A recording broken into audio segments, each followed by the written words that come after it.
Hi there, and welcome to my course, SQL for Newcomers. I'm Sameh Sharaf.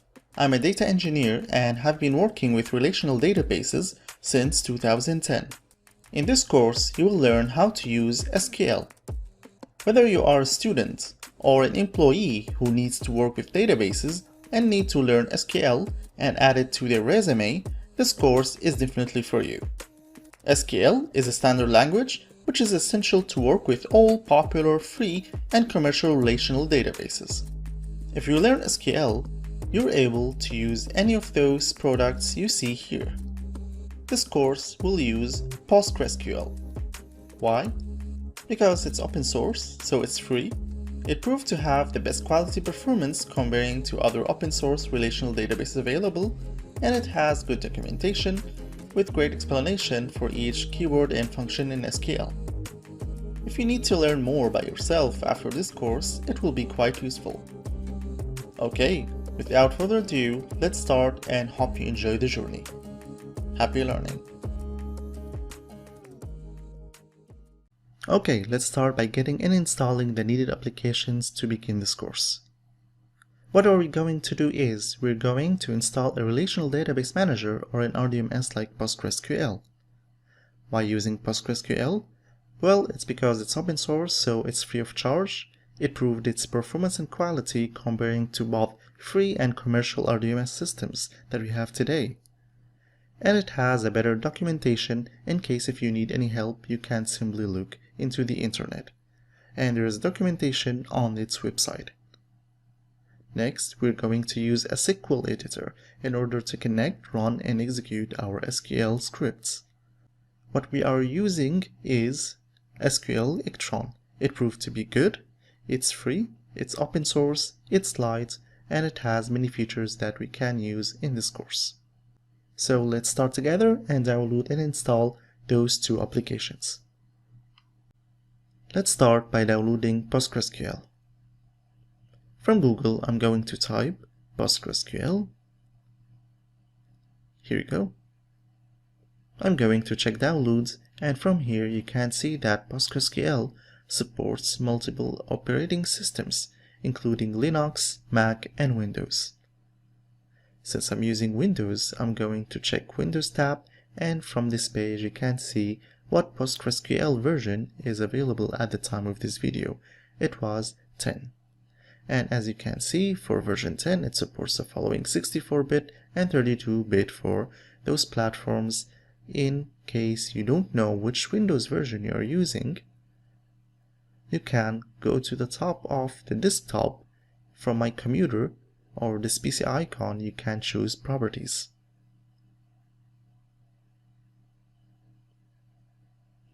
From here, you can see what system type do I have. So, you choose which version of Windows you need to install and download. For me, I have 64-bit operating system, so I'm going to choose this the next time I'm trying to download PostgreSQL.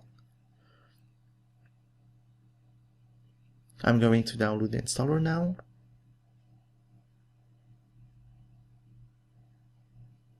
And it will direct me to a new page, which is the EDB PostgreSQL project. From here, I will choose enterprisedb.com, which we can download PostgreSQL, and I'm going to choose my version, which is 10.1 for this course, and my operating system as Windows 64-bit.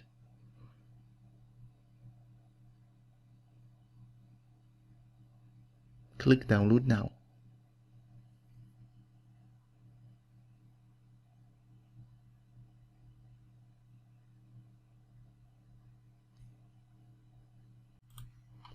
Okay, my download is ready, and here is a double click.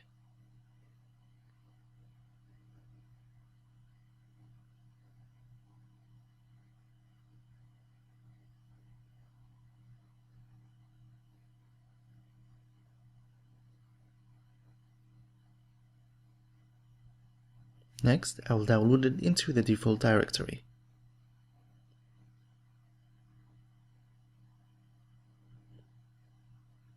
I'm going to keep it at and next. Here's the directory where your data will be stored. In case if you uninstalled PostgreSQL in the future, you'll still find your data here to be restored later on. I'll keep the same folder. And here is going to ask us for the super user we're going to use in PostgreSQL.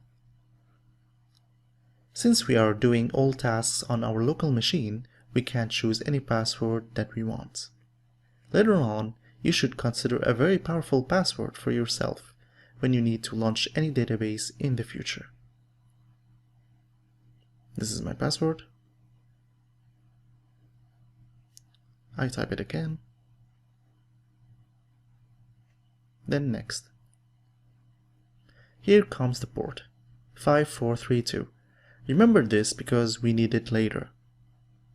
I'll keep the default one and press next. Here's the locale. If you're using any language other than English, you can use it as your default language for your database. I will keep it the default. And I'll click next. Another next. And here we go. It's going to take some time, so be patient and I may speed up the video. My installation is done. Before that, I'm going to uncheck the Stack Builder option from here since we don't need to open it. I'm going to finish the installation. Here we go. We're all done with installing the database. What we need to do next is installing a SQL editor, which we need to connect to our database and run our SQL scripts. Now let's start with installing the SQL client that we can use to connect to PostgreSQL and run our scripts. From here, I'm going to type SQL Electron. It is the editor that we're going to use.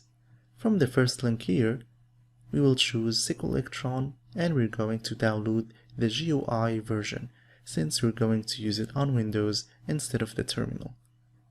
SQL Electron is an open source and free tool to use and it's available for Linux, Mac and Windows. I'm going to download the GUI and here it will show me the latest version. By the release of this video, I have 1.28. You can find this version based on the time that you are downloading and installing the SQL Electron. From here, you can see multiple links for downloads based on your operating system. For Windows, you need to choose the exe file. For Mac, you need to use the DMG, and for Linux, if you're using Debian, it's DEB, and for Ubuntu, it's RPM. There is also the compressed files as well as the source code. We're going for exe and I will select it and download it.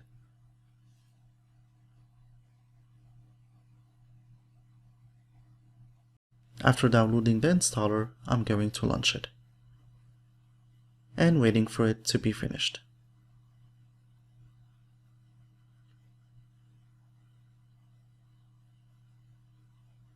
And it's done already and we're going to see the logo.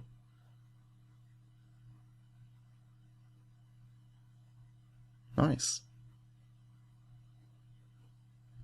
Alright, we installed SQL Electron for now. Let's see how can we connect to the database. In order to connect to PostgreSQL, we need the following information. First, you need the database user. We're going to use the admin user or super user called Postgres. This is the user which you define the password when you install PostgreSQL. Next, you need the database that you will connect to. PostgreSQL allows you to create multiple databases based on your needs. The default database we will be using is also called Postgres. Sounds easy for now. Next, the host. The host is the server which PostgreSQL is installed into. Since we installed PostgreSQL on our local machine, the server will be the local machine, which is localhost or the IP 127.0.0.1. Since localhost is easier for us to use, we're sticking to it. Next, the port, which we defined when we installed PostgreSQL. If you kept the default port, it will be 5432. If you change the port, you can use that as well. Let's see how can we put that in SQL Electron. Back to SQL Electron. Let's connect to PostgreSQL. From the Add button here, I'm going to click it. And from the information, for the name of connection, you can name it SQL Course, or any name that you like.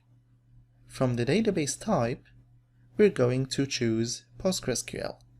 And from the server address, which is the host, we're going to call it localhost. The port will be 5432. In case you change it, you can get your own.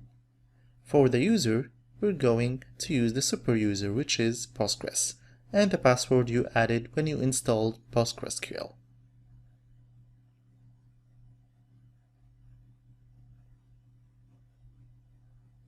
Finally, the initial database or key space, which is the database that PostgreSQL created for us, which is Postgres.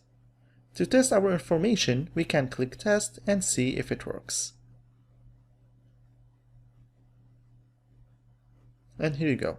Connections tested and successfully connected. Click Save, and here we have our connection ready for us.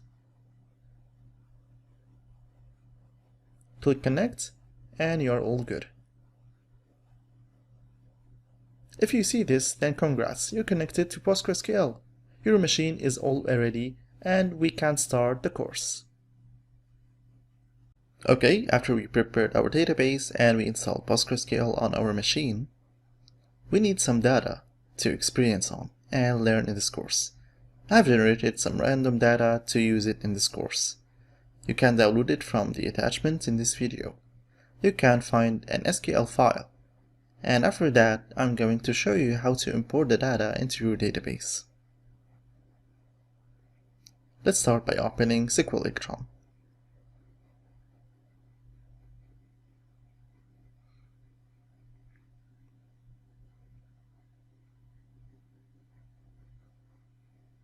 Next, connect to your database. Alright. From here we can go to File and up to Open Query. From here I'm going to open the file that I downloaded.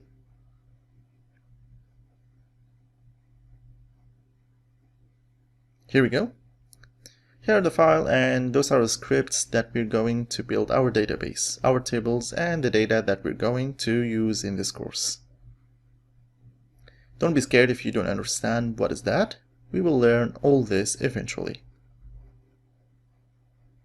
What are you going to do now is you can simply click Execute. Here you go.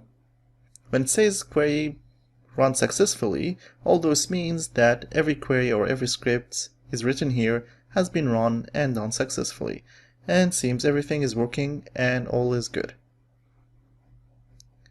But you can notice it's when you go from here and you click on the right click on your button on Postgres and refresh the database, you get to see it here and a folder or directory called public. This is the default schema for Postgres.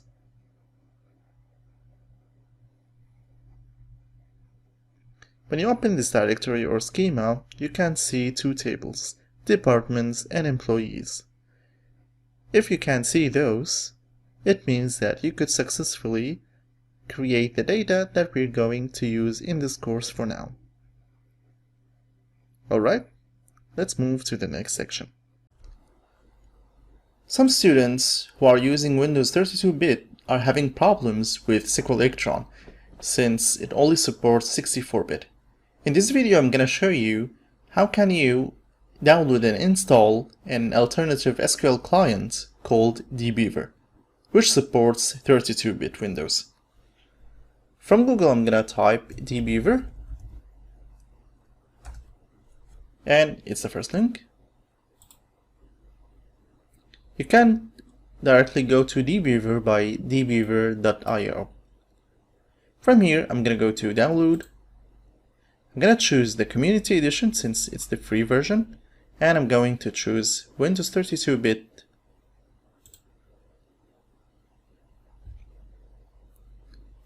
gonna download it and wait for it until it's being done.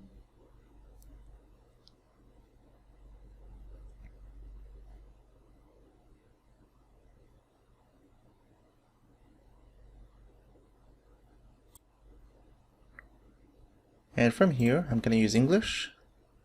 You can use any language that you feel comfortable with. You agree. Choose which computer, choose mine. We'll ask again for the language for some reason, and we're gonna go to agree again. Here what you need to do is you need to choose the dbeaver community version and along with the GRE. The GRE is used by the SQL client dbeaver since it's built on Java. Keep those checked. And here you can specify where to install it.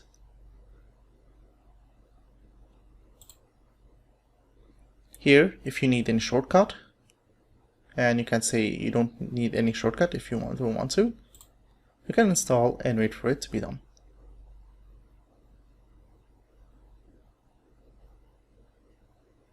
Your machine may take longer time since my machine is powerful. Not bragging, of course, just like to make sure that if it's slower, it's okay.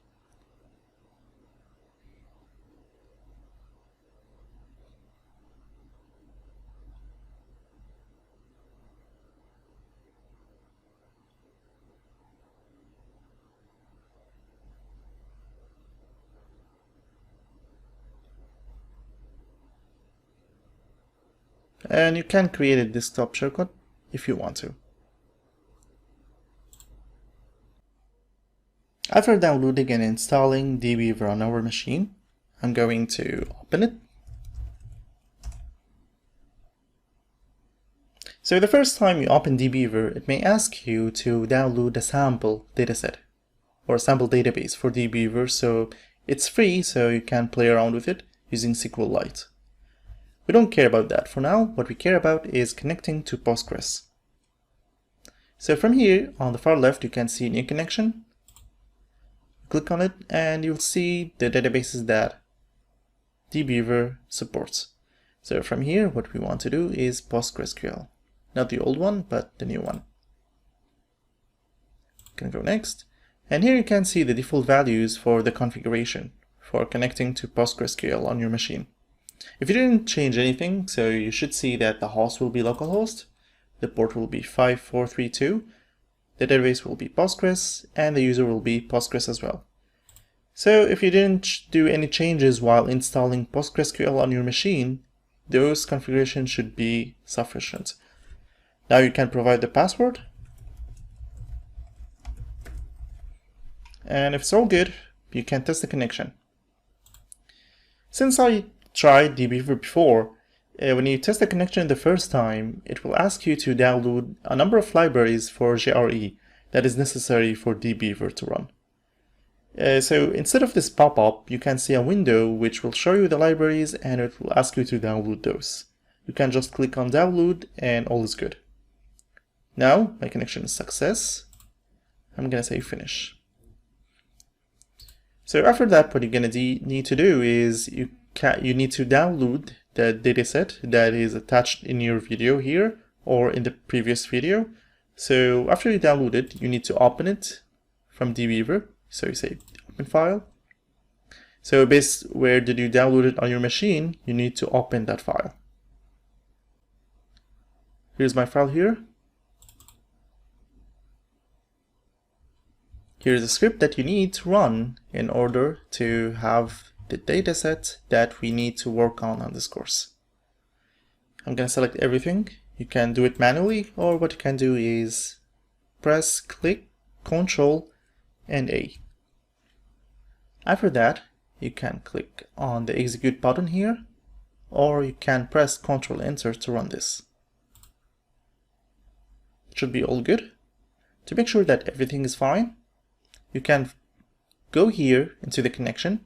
You can choose Postgres, you can go to schemas, public, tables, and you should see two tables, departments and employees. If you want to run or open a new file for you to work on, you can say new, and you can select only a file here. You click next, and then here you need to choose general as a folder, or you can create a folder if you want. And next you can name it. For example, I will name it test or exercise 1 or lesson 1, whatever you like. And most importantly, you need to call it .sql in the end, so the dbeaver can recognize it as a SQL file, so you need to run queries. If not, it will show you like a blank file, and yeah, it won't show you the needed execution buttons to run your queries. I'm gonna click finish, and here's a new page. The old page is still there, so the cool thing that you can open as many tabs as you want, so you can work on several pages or several files, and each file can have separate exercises. So I'm gonna show you how can you check if the data is good. So select star from employees. I'm gonna run this using either this or Control Enter, and you can see the data from here. Here's the grid, and here's the data that we have. You can go around and you can see the data. Well, dbeaver gives more features than SQL Electron. SQL Electron is quite light comparing to this, but yeah, on the other hand, dbeaver is a bit more complicated for starters. Anyway, you will take ahead of this.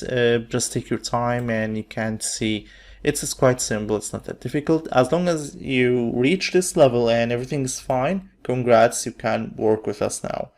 You only need to write your scripts from here. You can execute it using this button, and yeah, you're good to go.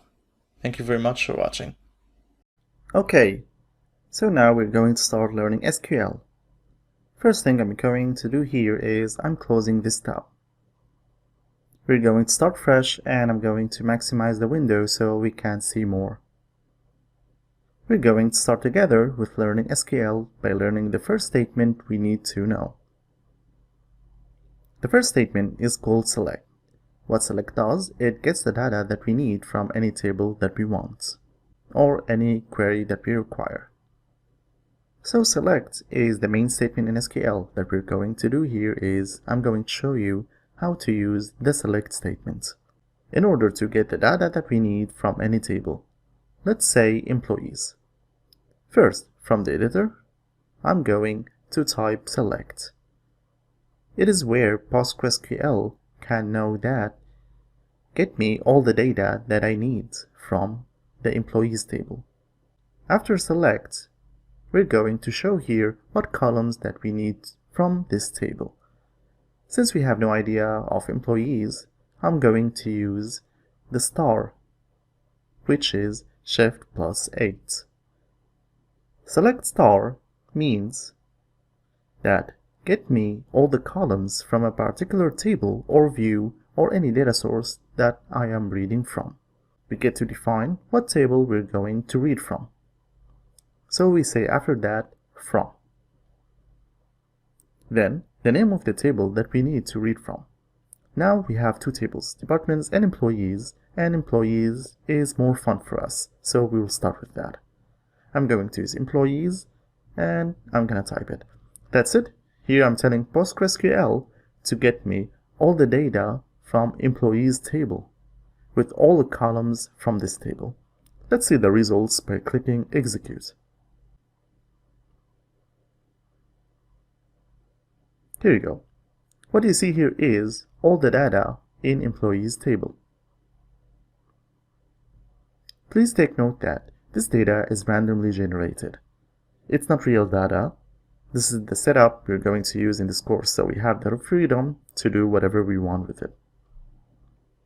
So as you can see from the employees table, what we have here are multiple columns from IDs, first names, last names, addresses, states, zip codes, and phones, and other data that we can use later.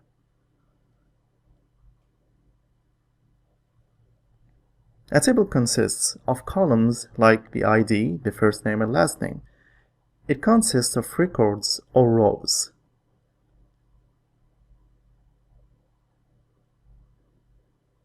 Each row, we call it a record because It holds data for an entity. An entity can be anything, like an employee, a customer, a product, a vehicle, or anything that we can define to be an entity or an object to be stored in the database.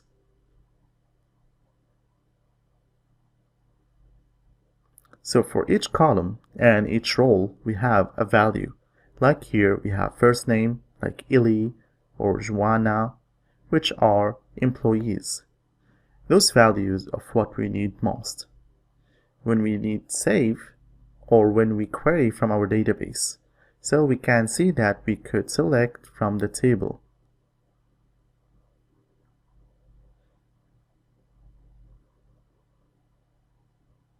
Alright, since that seems a bit big for us, if we can filter it, or let's say for now, we need to select only certain columns.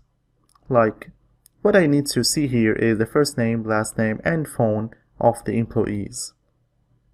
So instead of selecting star, here we can name the columns that we need to show and separate each column name by a comma. What you're going to do here is you type first underscore name, comma, last name, comma, phone.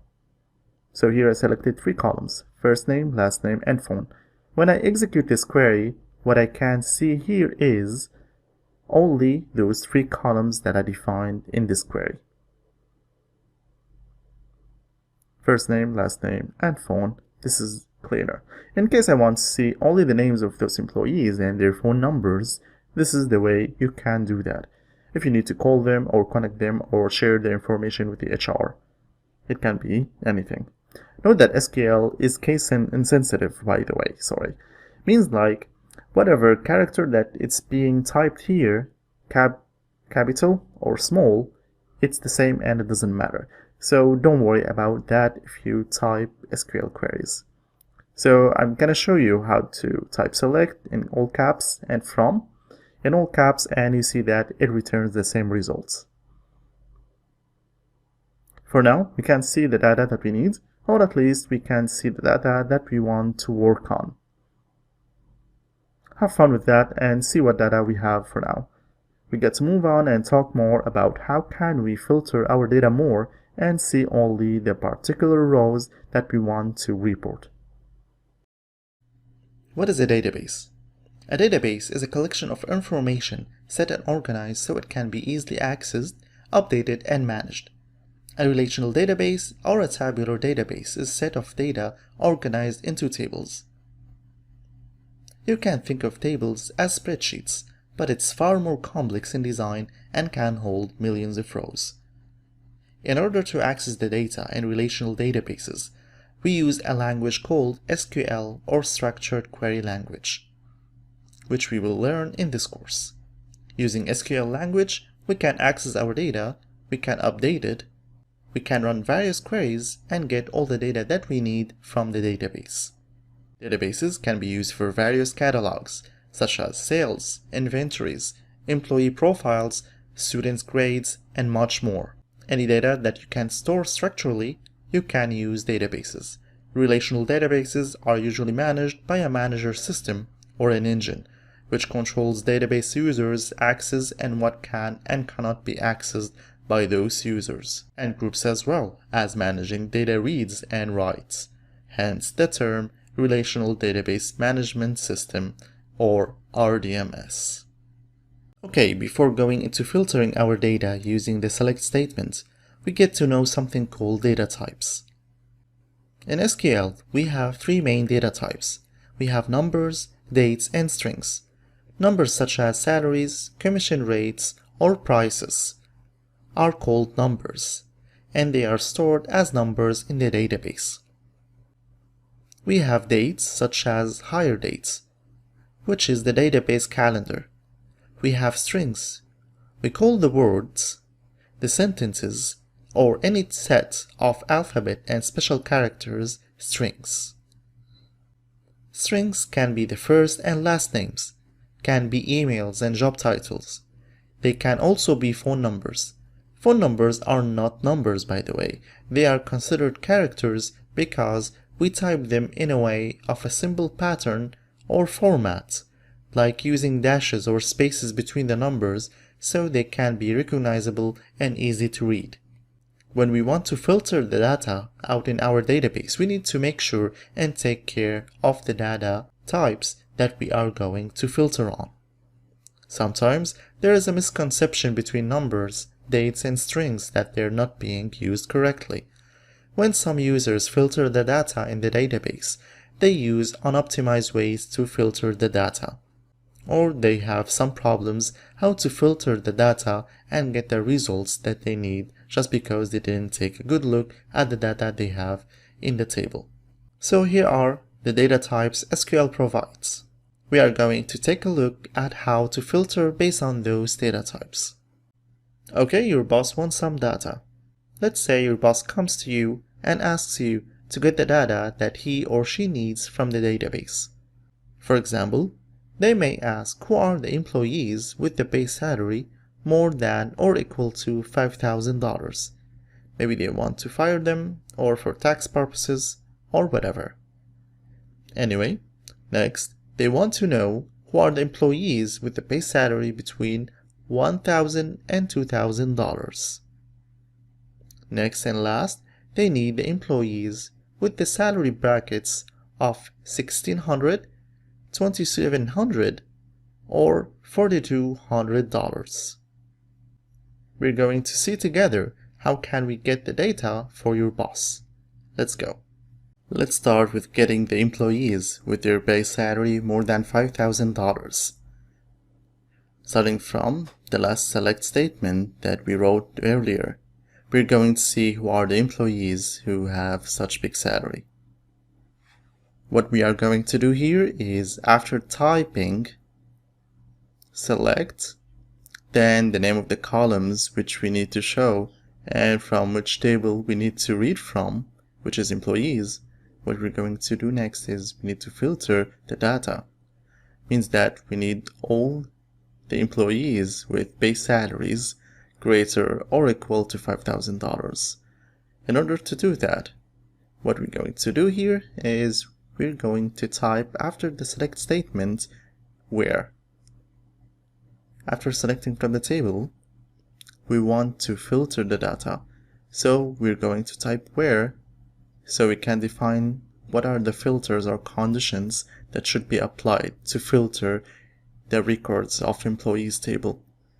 After where, we're going to set which column that we want to filter on. If you can see the data here, you will see that the column that is holding the salary or the base salary of those employees is called base_salary. So from here, after we're going to type base_salary, and take note that you should be careful about the column names. It's case insensitive, but doesn't mean you have to drop the underscore, for example, and it should be the same as what is it in the table. Okay, so after we type the column name, what we need to do is, okay, give me the base salary, which is greater than 5,000. So we want to filter those records.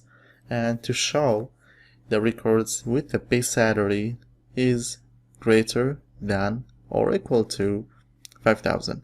So I'm gonna type the greater than sign here to say that give me all the data that the employees of base salary greater than 5,000, and I'm typing 5,000. So this query will get us the first name, last name, and phone from the employees where the base salary is greater than 5,000. Let's see what it gets here. I'm gonna execute it now. Here you go. You can see the employees with the salary or the base salaries of greater than 5,000.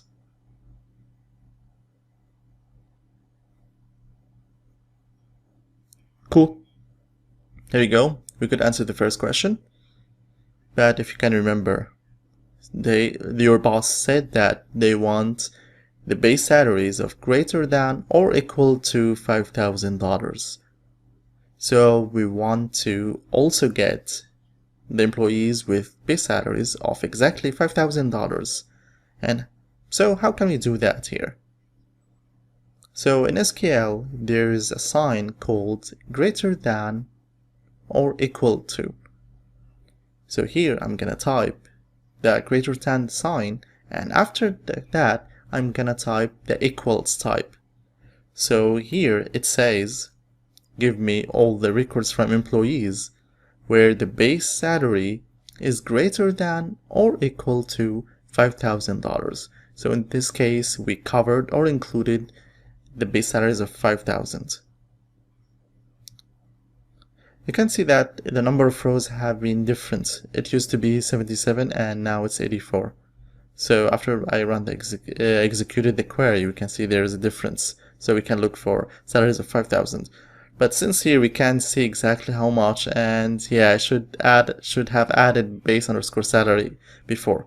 So I've added base underscore salary into the select statement in order to show the column and to make sure that the query returned the right data. And as you can see, all the base salaries here are greater than or equal to 5,000. As you can see, we have Gayla, which her base salary is exactly $5,000. So if I came back here and I removed the equal sign and I executed the query again, and you take a look, you can't find Gayla anymore, since her salary is exactly 5,000 and the query says we want greater than 5,000.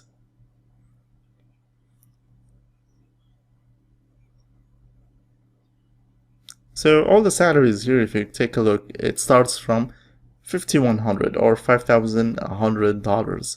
So it means that you can't find any salaries of 5,000 or below. Okay, so we answered this request now, and here we get the data, and here we used where, so we can filter based on the base salary.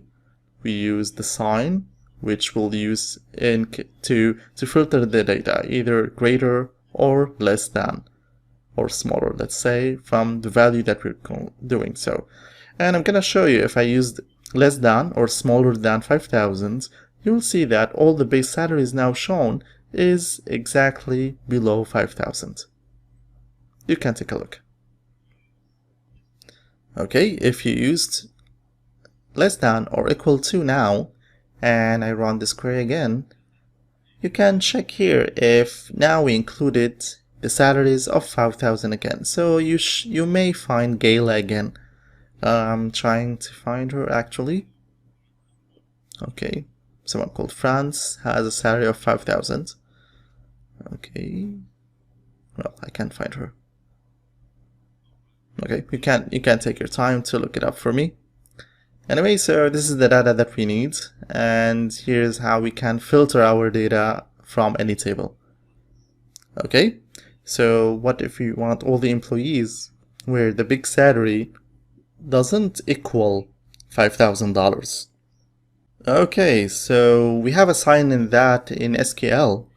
Actually, in maths, if you can remember, what we usually do to represent the net equal sign is that the equal sign with a dash on it. Meanwhile, here we don't have this on our keyboard. So SQL helps us do that by using the less than, greater than signs. Yeah, I know it's a weird sign, but this means that give me all the employees with the base salary doesn't equal 5,000. I'm going to execute this, and I'm going to show you that those are the employees with the base salary is not equal to 5,000. And you can take a look, and you couldn't find Gayla or France anymore here, since their salaries or base salaries is 5,000. And if you want to make sure, you can see that the number of rows here is 386.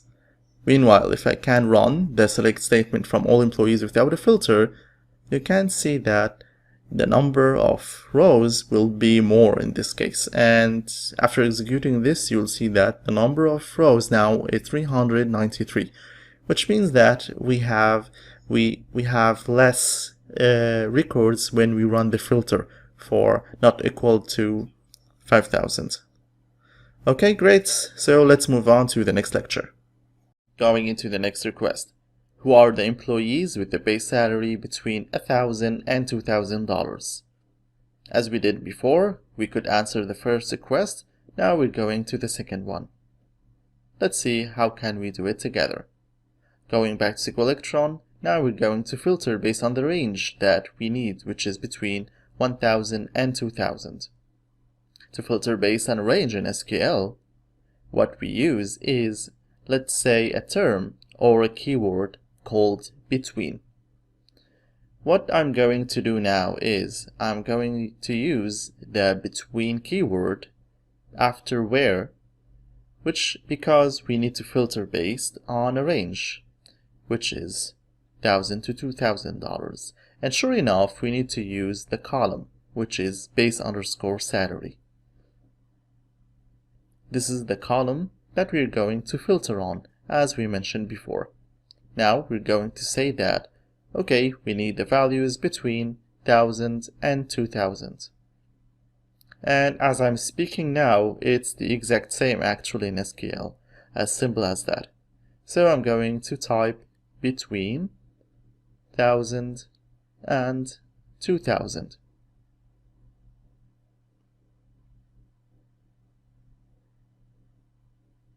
I'm going to execute this, and checking the data, you can see that the data that returned from this query is all base salaries of between 1,000 and 2,000, including the values 1,000 and 2,000 as well.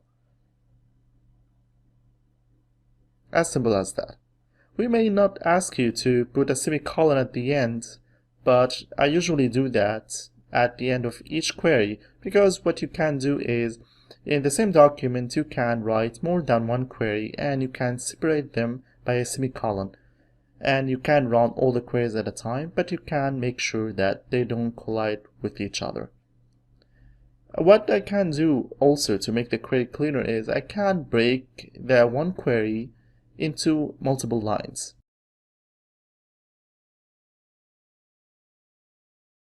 So as you can see here, it's much easier to read. Here I can understand that, okay, select the first name, last name, phone, and base salary from employees where the base salary is between 1,000 and 2,000. The last request from your boss is, who are the employees with their salary brackets of $1,600, $2,700, or $4,200. This is simple actually, and with a simple trick we can filter based on those values. So let's see how. Okay, so we need to filter based on the three values: 1,600, 2,700, and 4,200. If you can look here, we see that we can't use any signs or any other arithmetic sign greater than or less than. They won't work in this case because here we're looking for an exact value. Even the equal sign doesn't work because it will return exactly one value in this case.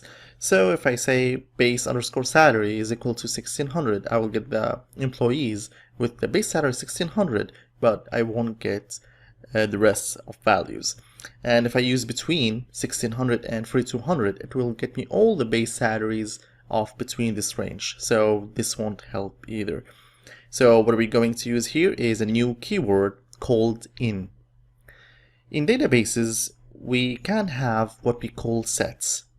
A set is like a group of values which are different from each other, or we can simply say they are unique. And there is no two values in a set that is similar to each other, or they're equal to each other in this case. So as the same what we have here, we have 1,600, 2,700, and 4,200, which are all unique values or different values from each other. So in SQL, in order to get that, we're going to use a set. So we select the data from employees where the base salary is one of those values in this set. The keyword we're going to use here is in. and I will show you how. This one, I'm going to delete those since I can't keep them here, but instead I'm going to use them here. And since we can filter based on base salary, what I'm going to say is I need all the data from employees with the base salary is in this set. I'll open the parentheses and I'm going to add those values. I'm going to type 1600, comma, 2700, comma, and 4200. I'm going to remove those because they will cause me some problems if I want to execute the query. So what I said here is give me all the employees whose base salary is either 1600, 2700, or 4200. So if I can execute this query and I will take a look at the base salaries here, you will see exactly those three values, 1600, 2700, and 4200. And you won't find any record with value or a salary other than that. Your boss comes again and they want to know who are the employees hired before 2005 and who are the employees hired between 2008 and 2010, as well as the employees who were hired on exactly 22nd of August 2010. How can we answer all those? Let's start one by one and let's see how can we get the employees who were hired before 2005. Back to SQL Electron, we're going to start fresh and let's select from employees table for now.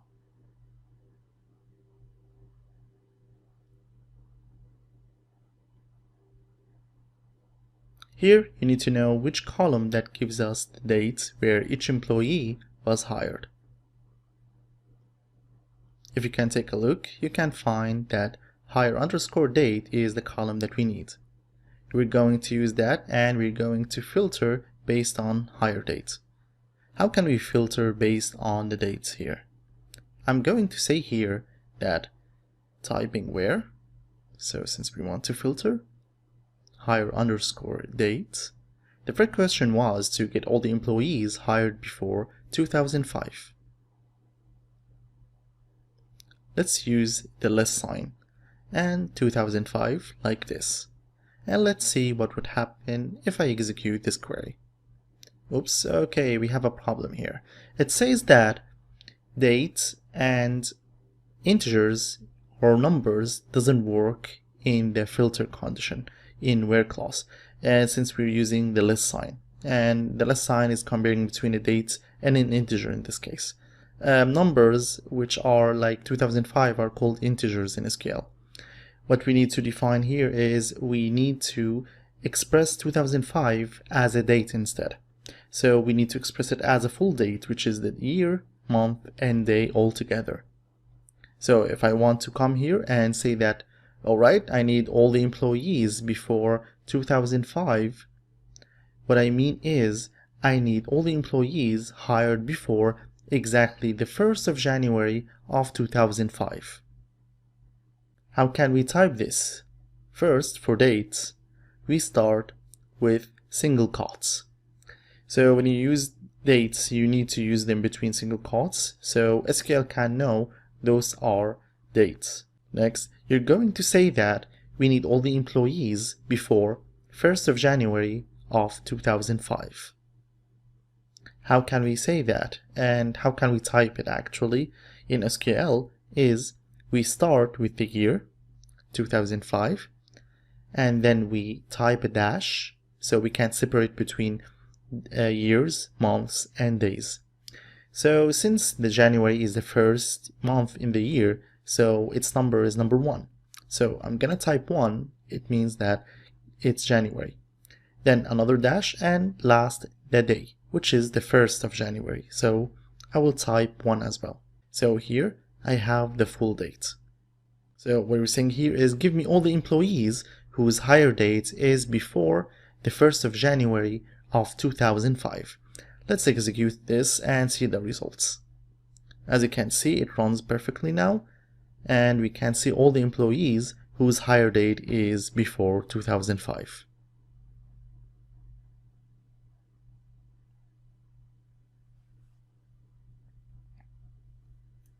We go down and we check the data, and as you can see, all the employees are hired before 2005. You can't find any employee hired after this date. Okay, so here's how we can deal with dates. And actually, sure, you can use the greater than sign if you want to look for employees hired after the 1st of January 2005, the same as we did with numbers. I will execute this again, and you will take a look at the hire date now, and you will see that all of them hired after the 1st of January 2005. If you want to include the 1st of January within your results, you can do the same with numbers in the previous lecture, and you can add greater than or equal to. So here's how you can include 1st of January as well.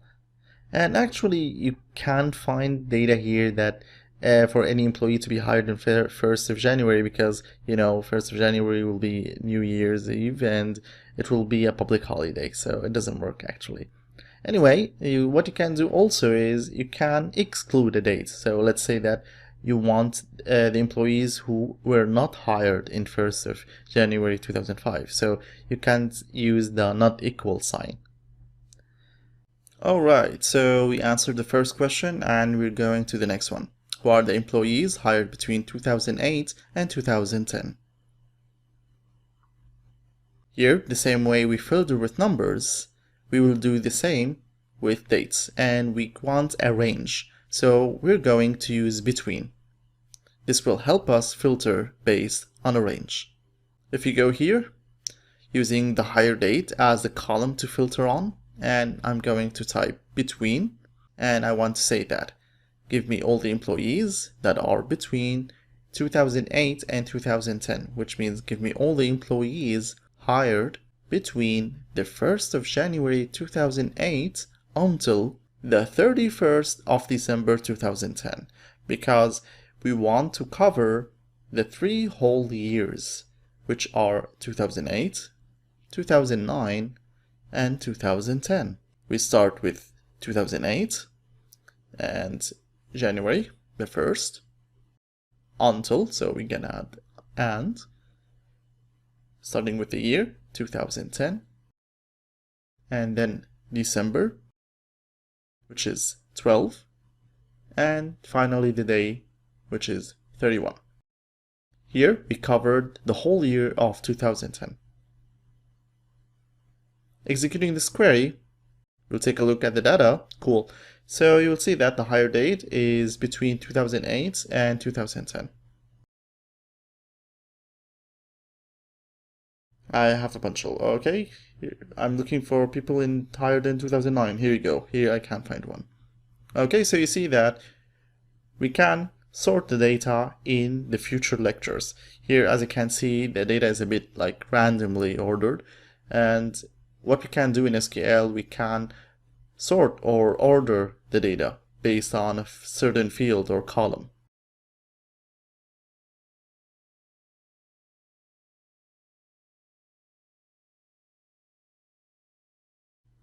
You may ask, okay, why 31st of December? Because if you go and say, or type, give me between 2008, and 2010 with the 1st of January of 2010, and you run this query, you'll see that all the employees hired in 2010 are missing. Because what we did is we only covered the first day of the year 2010. Meanwhile, the year has 365 days. So that's why we had to cover until the last day of 2010, which is the 31st of December. You don't know how many people mistake this and they wrongly use filtering with dates. So be careful about this and keep this in mind when you filter dates. The last request from your boss is, who are the employees hired on 22nd of August 2010? I think this one will be quite easy for us. Okay, who is the employee or employees hired in 22nd of August 2010? I'm going to delete all this first, and we keep filtering on the hire date, and I'm going to add the equal sign. And then single quotes. And here, since we're gonna filter on an exact day, we use the equal sign. I'm gonna type 2010, then August, which is 8, and then the day 22. Here we're saying select all the employees whose hire date is on the 22nd of August 2010. After I execute this, you will see that we only have one employee who was hired on that day. Now we want to answer those questions. We want the employee with the last name Alice, employees living in Florida, and employees with the phone number shown here on the screen. In SQL, it's quite simple to get such data, so let's find out. Starting fresh, we're going to check who is the employee with the last name Alice. So I'm going here and type select star, means to show all the columns from the table employees, where here I want to filter by the last name. So I'm going to type last underscore name. To look for strings in SQL, we do the same as we did for dates. We need to use single quotes. Here I'm going to say I need the last name, which is equal to, and open single quotes and then type Alice. I put a string of characters between single quotes because I will show you if I didn't use those quotes. I will execute the query to show you what happens, and you will see that SQL returned an error with the column Alice doesn't exist because it thought that Alice is a column. Let me fix this. I will add the single quotes again and I will execute the query. Here we go. We can see the employee. Her name is Jovita Alice.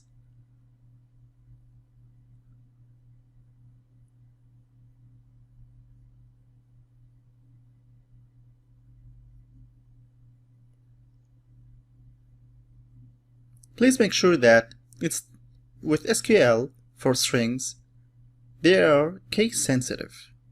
That means it depends how the string was typed, whether it was all capital or small letters.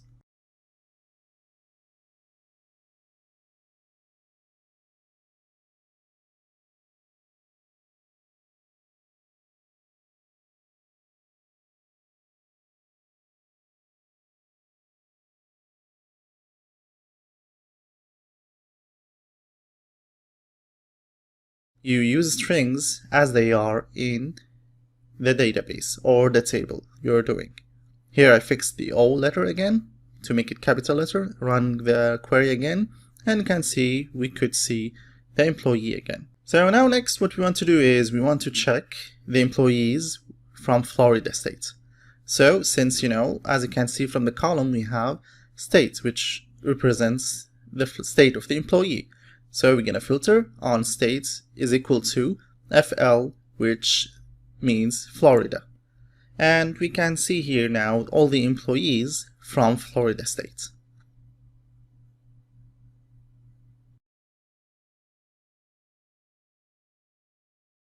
Sure enough, if I use the small letters here, you think that what results will I get is, sure, I will find no results, since Florida or all the states are represented with 2 capital letters. Next, we're going to look for the phone number provided for us. So since I can't remember the phone number, I'm gonna copy it from the notepad here and I'm gonna paste it. Since you can take a look and you see that we have the column called phone, which represents the phone numbers of the employees, we need to filter using the column phone. So I'm gonna type phone is equal to, and between a single quotes, since phone is a string, I'm gonna paste the phone number. Let's execute this query and we will see that this employee has this phone number.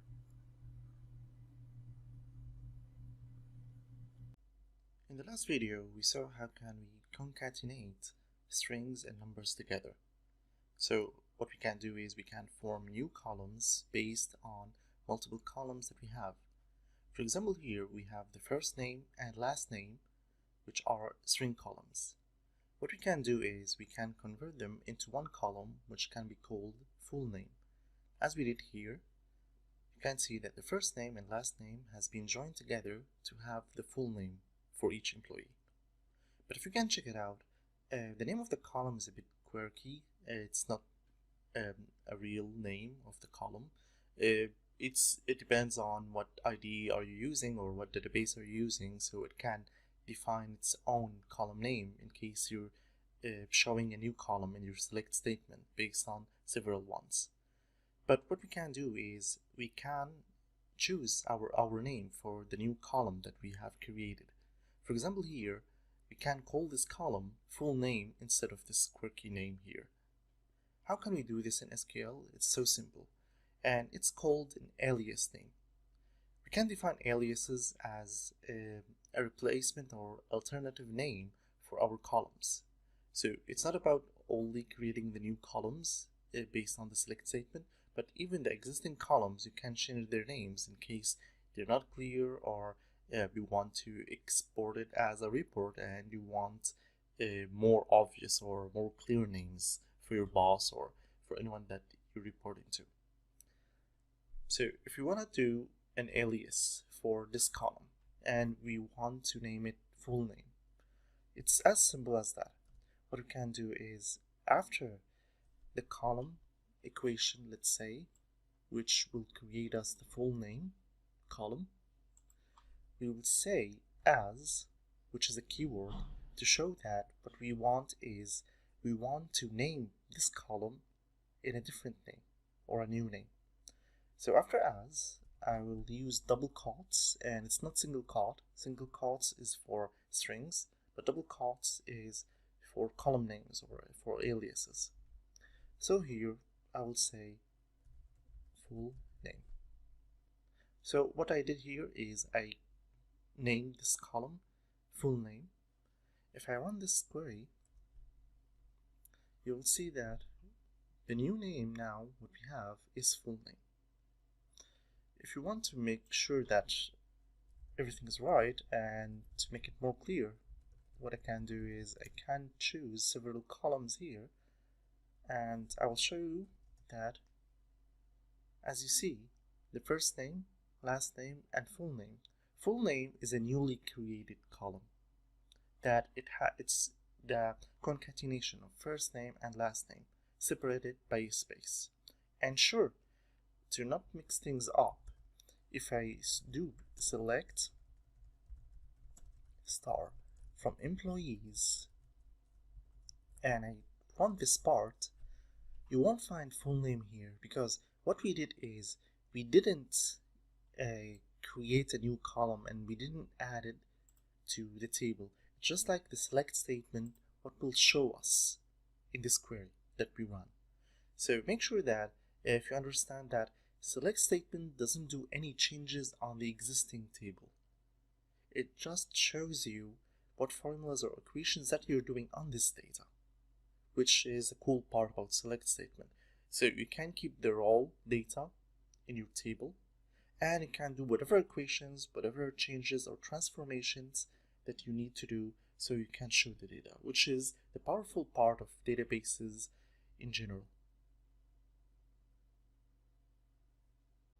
Have you ever wondered if you can order your records of your report based on a column? Like, I want to be in alphabetic order, or I want to sort them by ID or by the net salary, for example. Luckily, in SQL, we can do that quite simply.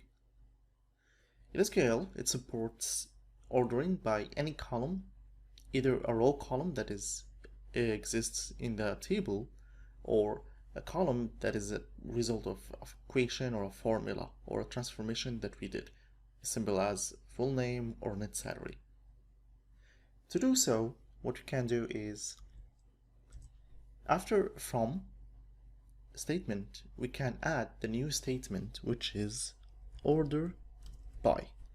And make sure that order and by are separated from each other. It's not one word, it's two words.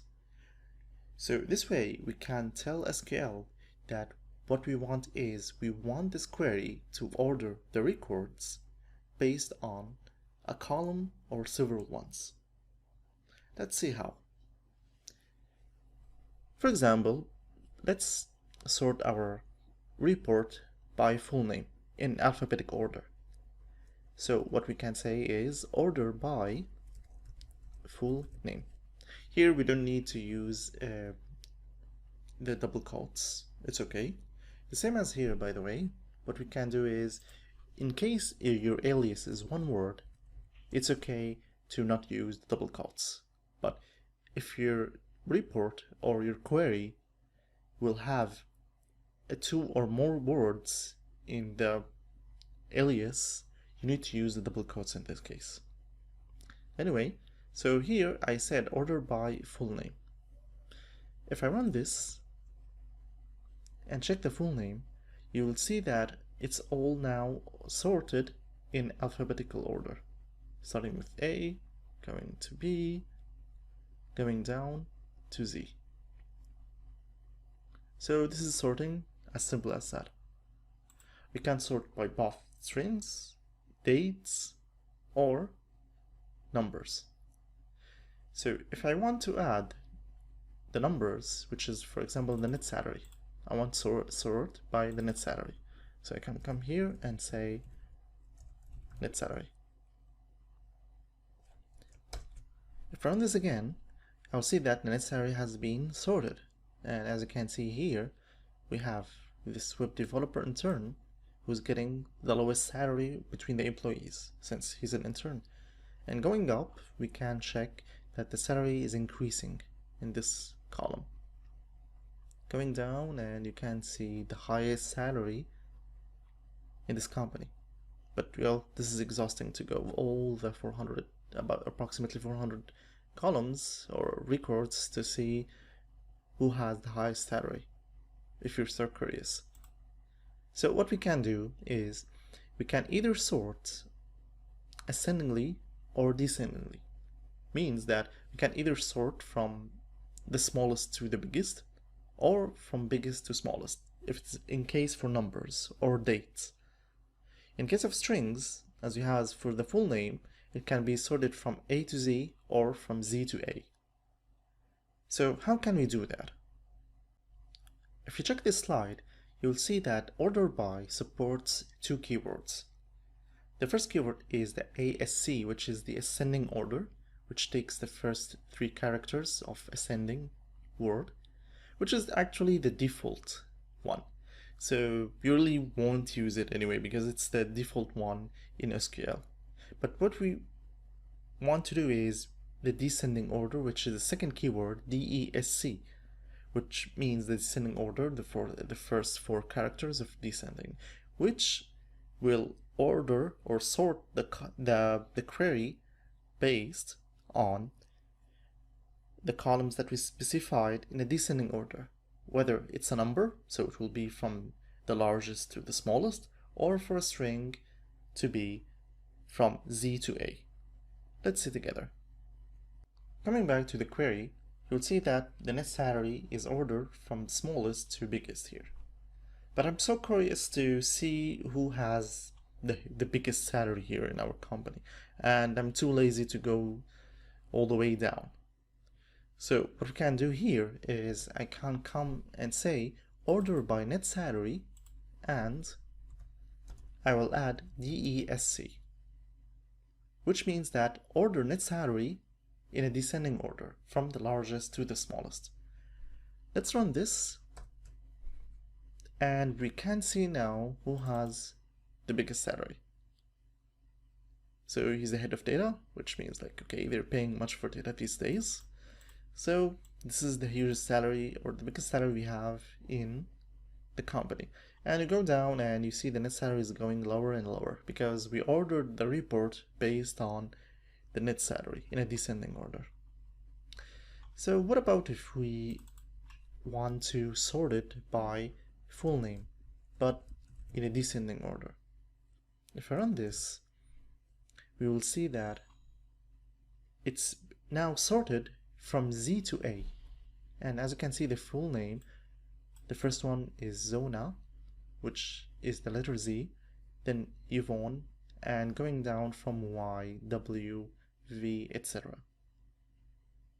So this is how can you sort your records or your data for a query. In this video, we're going to talk more about order by. So we saw before that we can order our data in ascending or descending order based on any column that we want, either from the table or from the select statement. So here I'm coming again, and what we want is we want to see all the details of our employees in the customer service department or customer care department.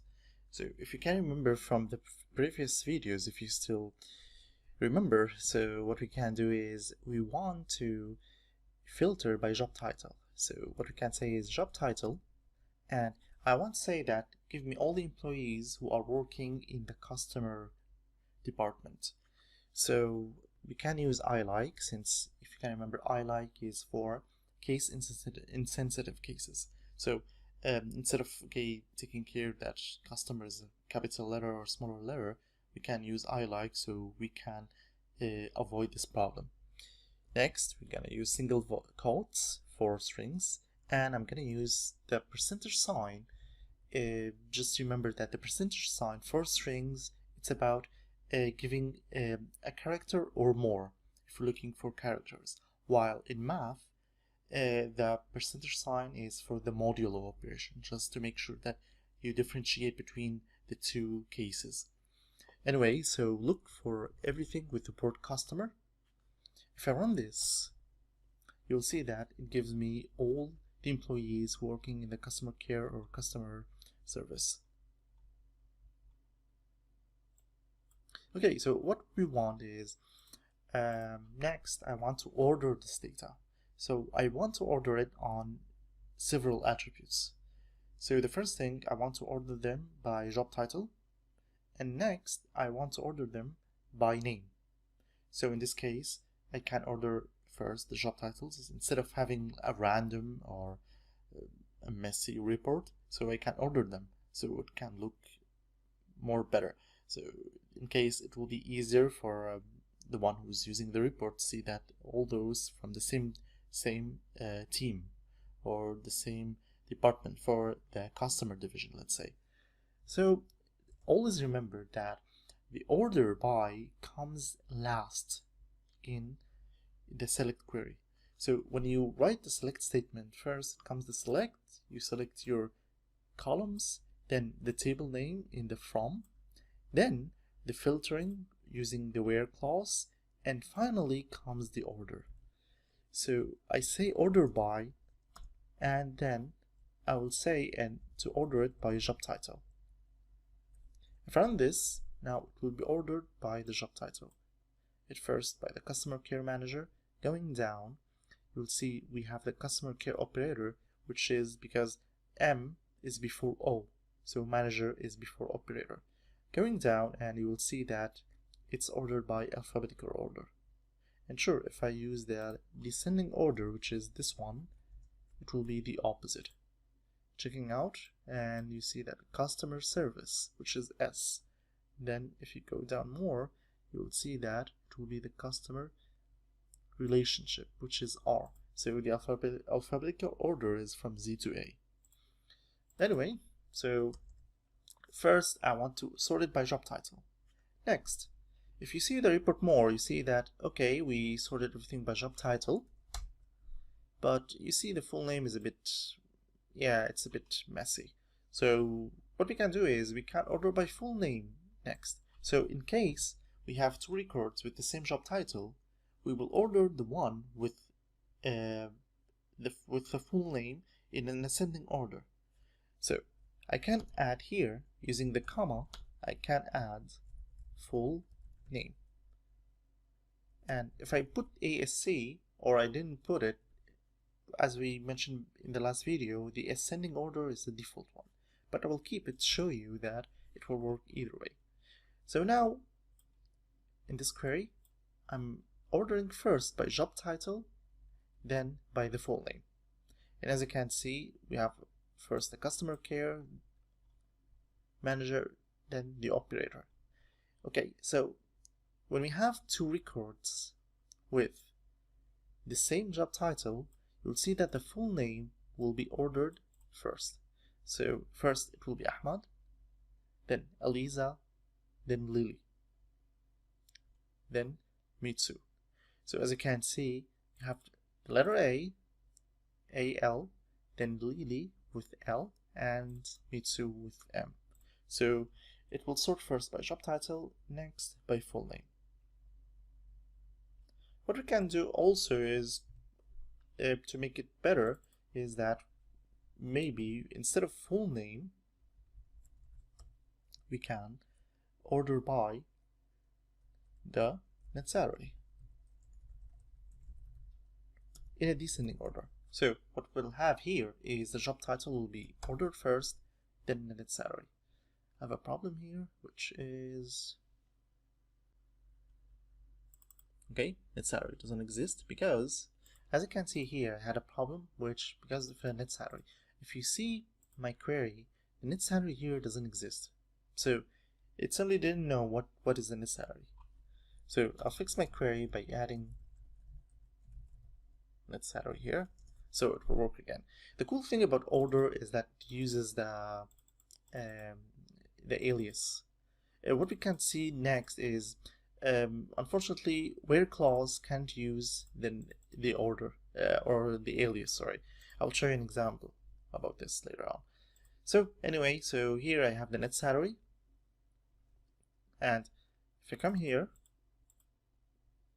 you'll see that now we ordered by job title first, then by the net salary. So you'll see that for the records with the same job title, we're having the net salary which is the highest first.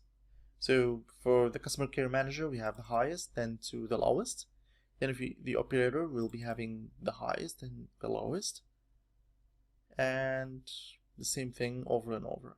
Sure, the data is quite random and it doesn't represent any real data, so you can get some wacky salaries, like an operator getting very high salaries for even American standards. Anyway, so this is how you can order, even ascendingly or descendingly. So just, you can specify descending, so it will order this column in the descending order. And if you don't specify anything, or you can just mention ASC, or means the ascending order, it will order it in an ascending order, which is, yeah, this keyword is quite useless and nobody uses it because it's the default one. But yeah, it's there, so you need to know if you need it, or even if you read it one day in some query. Maybe some people like to add it because it will show that, okay, I'm adding this in an ascending order while the next column in descending order. And sure, you can order as many columns as you want. For example, what I can show is, I'm gonna add hiring dates here to show you that we can order by dates as well and timestamps. So what we can do is, I will add here the hire dates. So what happens is, from this now, it will order first by the job title, and in case you have the same job title between two records, it will be the hire date. And as you can see, the hire date is working, so first is 2002, then 2005, then 2006. If you can check the operator, it starts with 97, then 98, etc. And in case you have, let's see that, show you that it can order by several columns, I will use the base salary to make it easier for us, because since it's very hard to find two employees with the same net salary. So if I go here and I will check out, I want two employees with the same base salary. So later on you can check that in case if you have, if you have two employees with the same hire dates, in this case if they're being hired together, so it will for next order by the base salary in this case. So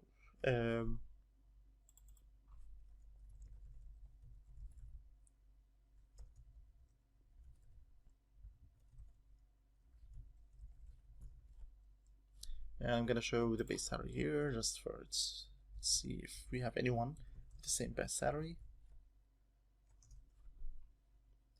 Okay, so if you check it out, now what I'm doing here is, if you check the order by, so it's first by job title, the base salary, and the hire date.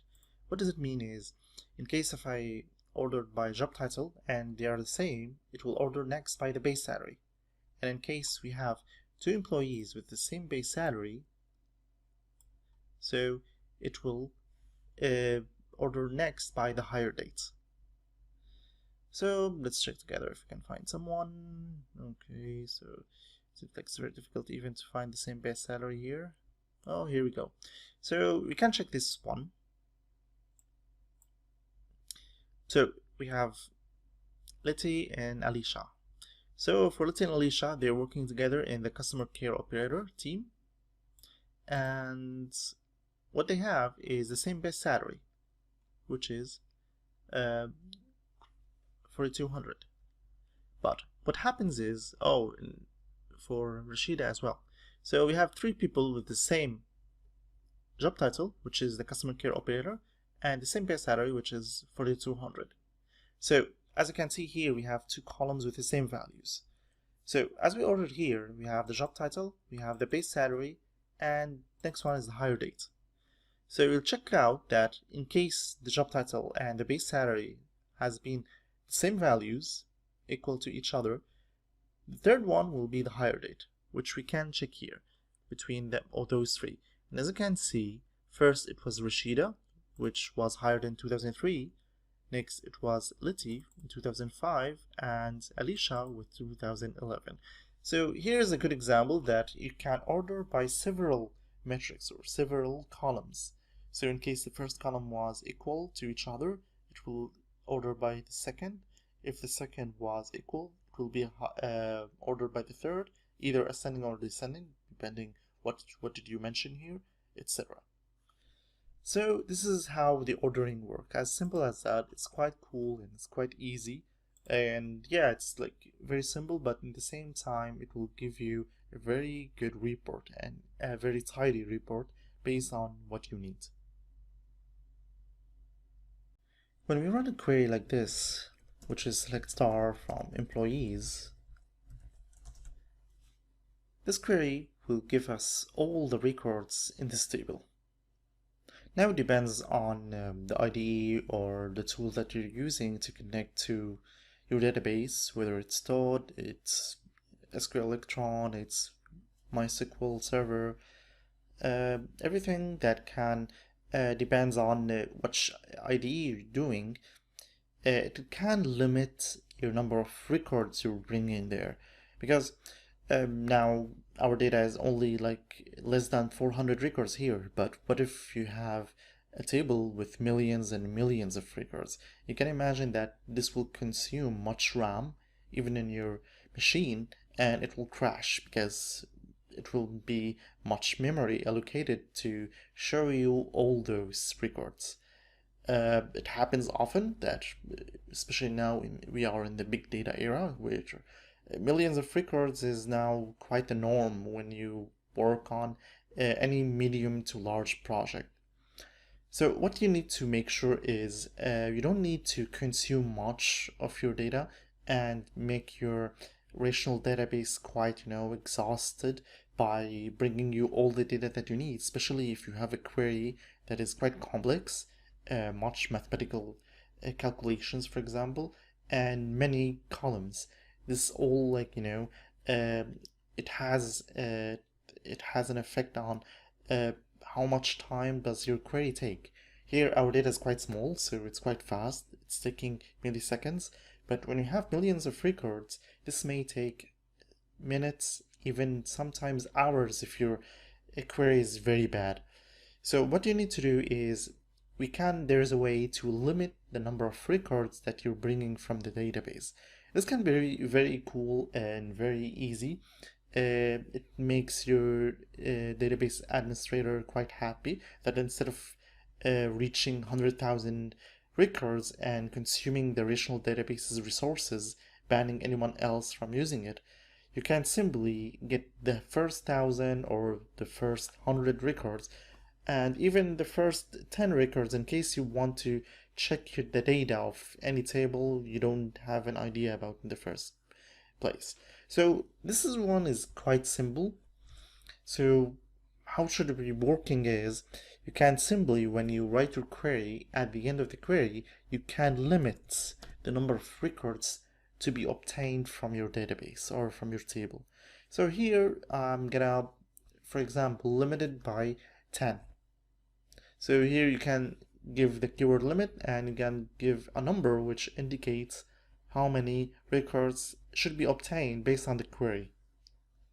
So if I run this, you'll see that I only brought 10 rows or 10 records from the table employees in this case, which can be faster. If you can check that 10 records took much faster than, let's say, the whole table. And we're talking about a table of 400 records here. So you can imagine if you have a table with 1,000,000 records, how much time will it take and how much resources you will consume.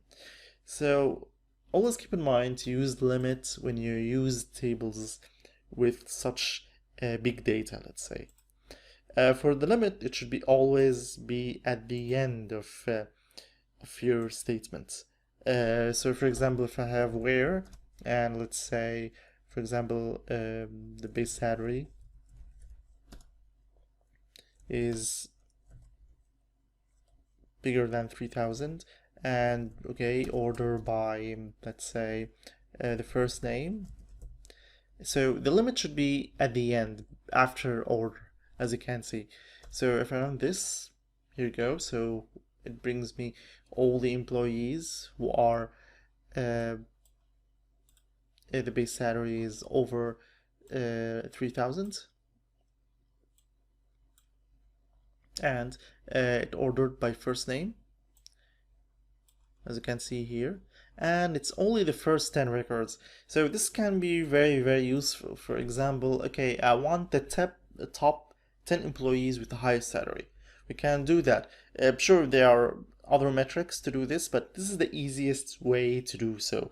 And I see many analysts, data analysts, and even developers do that. Instead of going to the more complicated. It's not very complicated, but yeah, it's the easiest one to get when you want to get a query the fastest possible. So let's see. Okay, I want the top 10 employees in my company. So what I can say is order by the base salary or the net salary, let's say. To make it easier, it's the base salary for now. We won't go into the whole equation thing. And order in a descending order, so it will bring from the top to the down, and limit by 10. And to make it easier, I just bring the first name, last name, and we will see the base. I want to see the title, so let's see the title. We can't see the states, and finally the base salary, which is we need to know how much. So I will run this, and we'll see that it gives me the base salaries, the top 10 in my company. So we'll see the base salary. The top base salary is $9,500, which is for a CIO. They're paying much for information technology from Oregon. And we'll see the next one will be 8,500. It's the revenue accounting and controls chef. I don't know what is that, but it seems like a big thing. So yeah, like as you can see, the heads of departments and the chief officers, the C-level, are having the highest salaries, which is understandable. So this is how limit can work. It can be by everything. Top 3. There we go. So for example, I want the top 3 from a certain state, where state is equal to New York. So here's something wrong, which is where. And as you can see, this is a good example to show you that if you mix between the order, the order of your query, that order by is before where, it won't work. SQL is not flexible with that, actually. So first it should be the where, then the order, then the limit. From this again, I will see the top 3 in New York, the top base salaries. And as you can see, all three are from New York. This is the job title for each one and the base salary. I'll show you that limit can be anywhere. So if I put it like, for example, before where or before order, yeah, as you can see, it will return a problem or an error. So always remember now, since what we took is select from, where, order, and limit for now. So we have those 5 statements. It should be by this order. If we want to browse all the states that are stored in our table called employees, so we can simply do this. We can say select state from employees. And when I run this, I will check it out and I can find all the states that in this column. The thing is, if you look it out, that we have repetitive values, because it simply shows us all the state values for all the 393 records in our table. So it might be a bit annoying. What about if we can filter the values so we can get the unique ones? Luckily in SQL we can do that using the keyword distinct. The keyword distinct helps us filter any column or a group of values, let's say, to the unique ones. If I come here and I use the word distinct before the column that I want to filter and get the unique values from, this query now will show me only the unique values of the column state in the table employees. If I run it now and we will check it out, you'll see now that we have only 45 rows comparing to the 393 rows that we have earlier. And if you check the values now, you'll see that we won't have 2 records, let's say, or 2 values of the same state. So what we can know here is that our employees are scattered around 45 states. So in this case, distinct is very useful to filter any column that we want to only show the unique values. For example, we can show also for, let's say, zip code.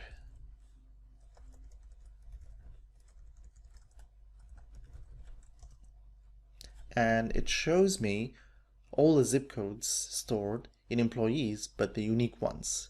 And as you can see, we have 362, which is about the same since we have 393, but it's okay. Shows us the unique zip code values that we are storing in employees table. So this is distinct.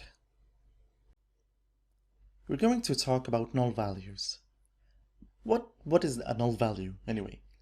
A null value is simply a field that has no value. We call it a null value. For example, in some cases, maybe when we set and insert the employee's details into our database, some of those fields are missing, like for example the phone number. So in this case, we can set this field as empty or as null, let's say, to be updated later on. So this can be useful so we can check what values are missing so the HR department can follow up with the employees and they can fill it up later. We can see an example here and we're gonna check our data for the employees table.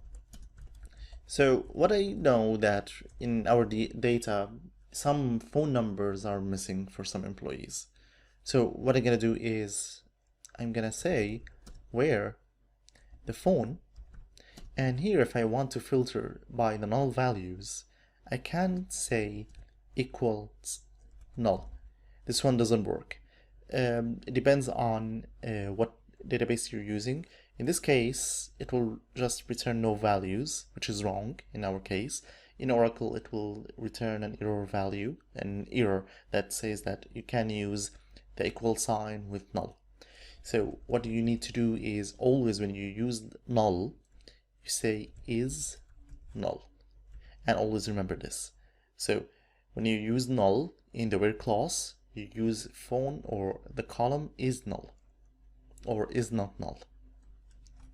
So if I run this, you will see that here we have the phone numbers as null. And again, null is not a value, it's not a string, it's just a no value, a nil.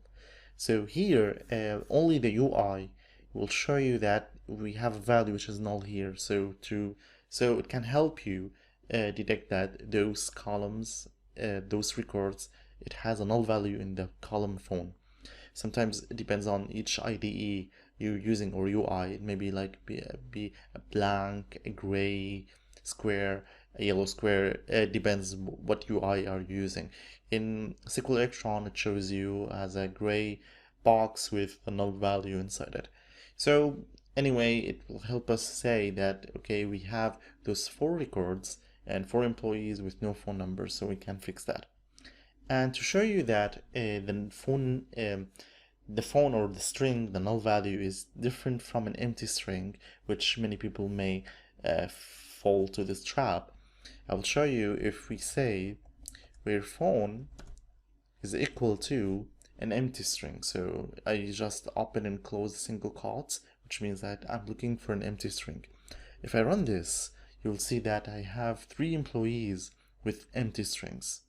This might happen sometimes, depends on how the developer is programmed the platform, so it can store empty values, let's say. Maybe it's like, yeah, something related to development side. It's not related to the end users. Sometimes end users put spaces, for example. It may happen. So there are measures that should be taken when storing data into our databases. So we need to keep it as clean as possible. So anyway, this one can be confusing. This case can happen a lot. So don't think that you won't see it anywhere. Sadly, it's like a frequent use case. So what I want to do here is I want to see all the records with missing phone numbers. So I will say it's either the phone is equal to an empty string, which is a single quote with no values, or the phone is null. So you'll see that actually I have 7 records with no phone number.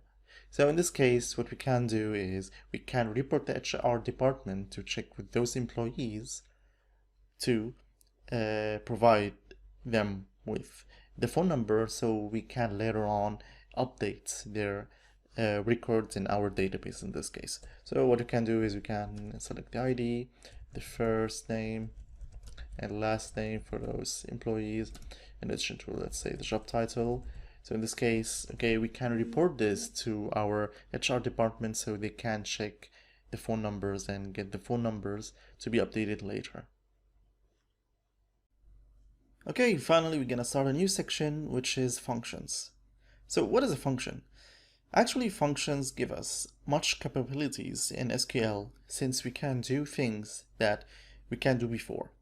For example, if you want the sum amount of the net salaries for all the employees, or we can get the count of employees for certain states, or we want to know the maximum or minimum base salaries per state, for example, or per zip code for other statistics. What we can do also is we can trim or clean up our data. Like, for example, if we have names with no caps, we can fix that. We can trim any spaces if it's before or after the addresses, let's say, or job titles. Such things we can do in normal SQL or what we did so far, so functions can help us do so. There are many functions, they're predefined in SQL and they're gonna help us. So what is a function anyway? A function, we can say it's like a black box that there are a set of instructions inside. So when we give it an input, which can be 1 argument or more, it will give us exactly 1 output. So we can check for examples. This may be scary that for people who don't like maths, but it's quite simple. So for example, in the first box, we have a function which takes x as an argument and returns x times 2. So if we give it x equals 3, so the output will be 6. For the second function below, we can see it takes two arguments, x and y. So what it returns is x times y. So if we send x as 4 and y as 3, the output will be 12. So what the type of functions that we have in SQL? We have two types of functions in SQL. We have single row functions and multiple row functions. As an example for single row functions, they are the functions that they are executed per row or per record. For example, if we have two records on the left, which are for Sam and David, if you apply the function called upper, what it does is it makes all the characters in caps. So as you can see from the left to right, you'll see that the names Sam and David are now all caps. This is a sample of a single row function. What about a multiple row function? A multiple row function is that it takes all the records field as an input, and as an output it will give us exactly one value, which depends on what function did we use. For example, there's a multiple row function called sum, which gives us the sum amounts or the sum of all the values for a certain field. Let's say we have the field called amount here, which has those values as we see 500, 300, 200, and 700. If we apply sum on the field amounts, we will see that it will return the value 700. So this is the difference between single row and multiple row functions. In the next video, we're gonna start with multiple row functions because they're quite more useful, let's say, or yeah, it's very useful to know them first since you can do many stuff with those. And we will go eventually with single row functions and learn what functions and what type of functions do we have in SQL. In the last video, we talked about what is a function and what type of functions do we have in SQL, which are two types, multiple row functions and single row functions. We're going to start with multiple row functions in SQL, and we're going to play with 5 functions which are the main multiple row functions in SQL. They are sum, the average, count, min, and max.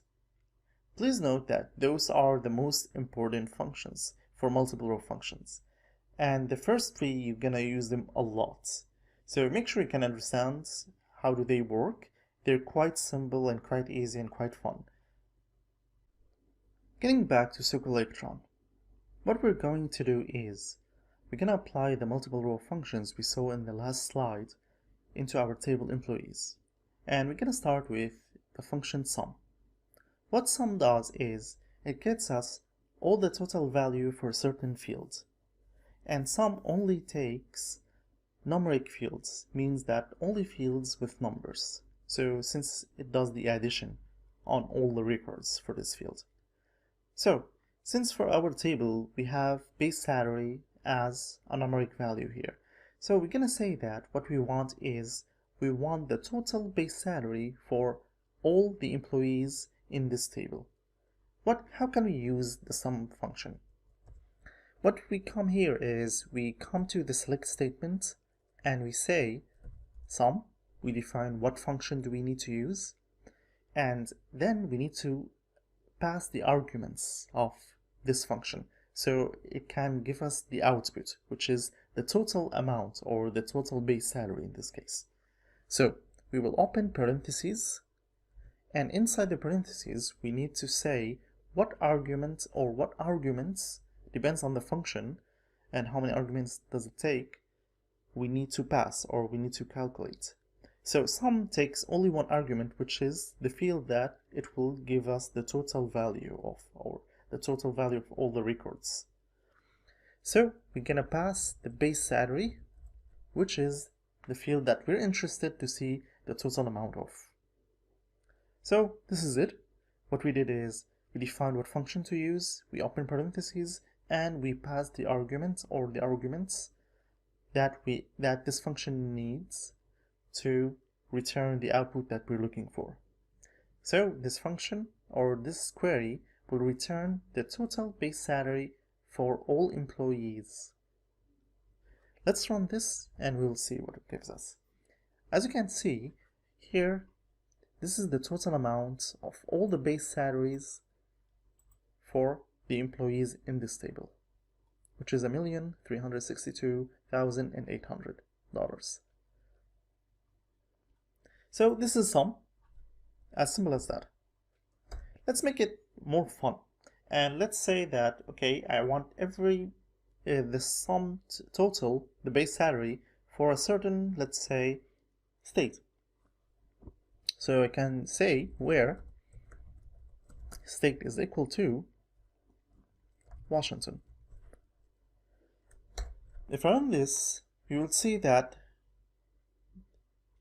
the total base salary for the employees stated in Washington is $22,500.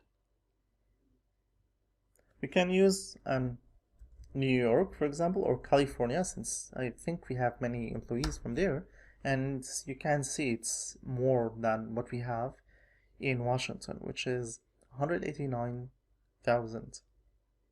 So here's how the sum function works. Now to the next function, which is called the average. What average does is it gives us the average numeric value for certain values in a certain field. For example, we want to see the average base salary for all employees in our table. So what we can do is the same way we did with sum. We say select, and then we call the function average, which is named AVG in SQL as an abbreviation or short for average. So next, we open parentheses so we can send the argument that, or the field that we need its average, which is in our case the base salary. From which table? From employees. As simple as that. We run this. So we run the query and we see that it returns the average of all the base salaries that we have for all the employees in the company, which is by average $3,400 or about $3,500. And you can see it's a real number or a float number, since it should return the real average and not only an approximation, since this function is used a lot for calculation and for averages if we want to calculate the mean or the median in later functions. So here it's quite simple. As you can see, the same way we used with sum, we use with average.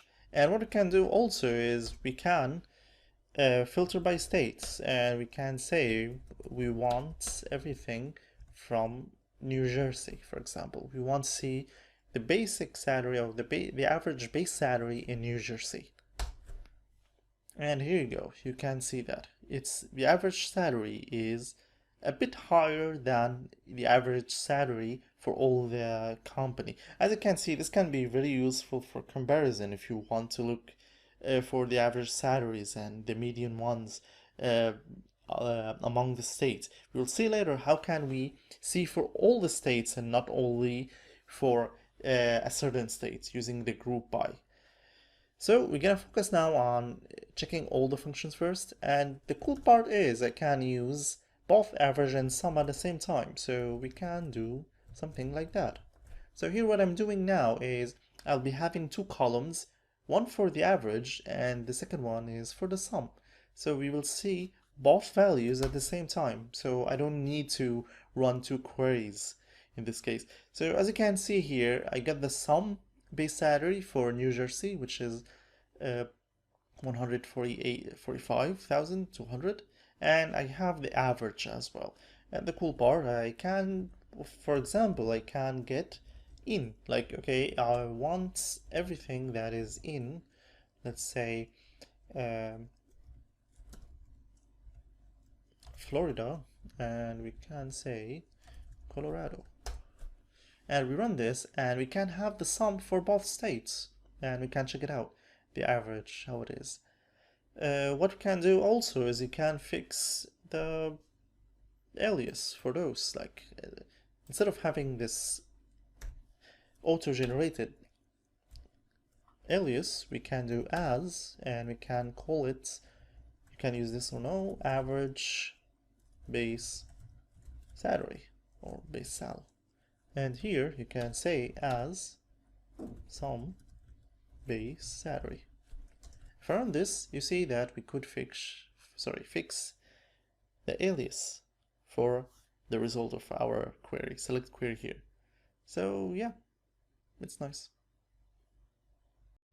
Now we're gonna talk about the count function. What the count function does is it counts the occurrences of values in a certain field. So this one can be quite simple and quite straightforward. What I'm gonna do here is I'm gonna use the count, and let's see that, okay, we want to count how many values in a certain field or a certain column. Let's say, for example, count first name. So what we're gonna do here is we're gonna count how many first names do we have in Colorado and Florida, which means that we're counting how many employees actually do we have in those states. If I run this, you will see that we have 31 employees in the states of Colorado and Florida. If I remove this and we'll check it out, how many do we have 393. And you can check it out that it's true if you go and simply say select star from employees.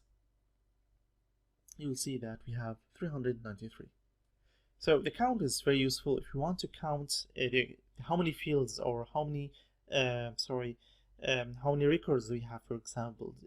So for a certain table, any table like orders, students, books, so you can simply count how many books do we have, how many employees, how many students, how many cars. So yeah, the count is like to count the occurrences of how many items do we have in a certain field. You can count the whole table, which, okay, for our example, the same way we counted for first name, you can simply make it more general by saying select count and then use star. So in this case, what you can do is you can count how many records are in a certain table. So this one is quite used a lot because simply people want to know how many records we have in a certain table.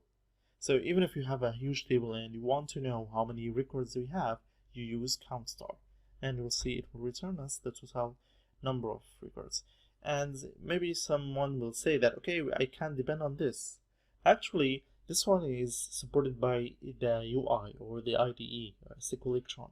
But the thing is, you may not see this when you use the command line, the terminal, or any other UI, because sometimes it can be too expensive if the table is huge. So let's take another example. What you can do is you need to remember that for count, it doesn't count the null values.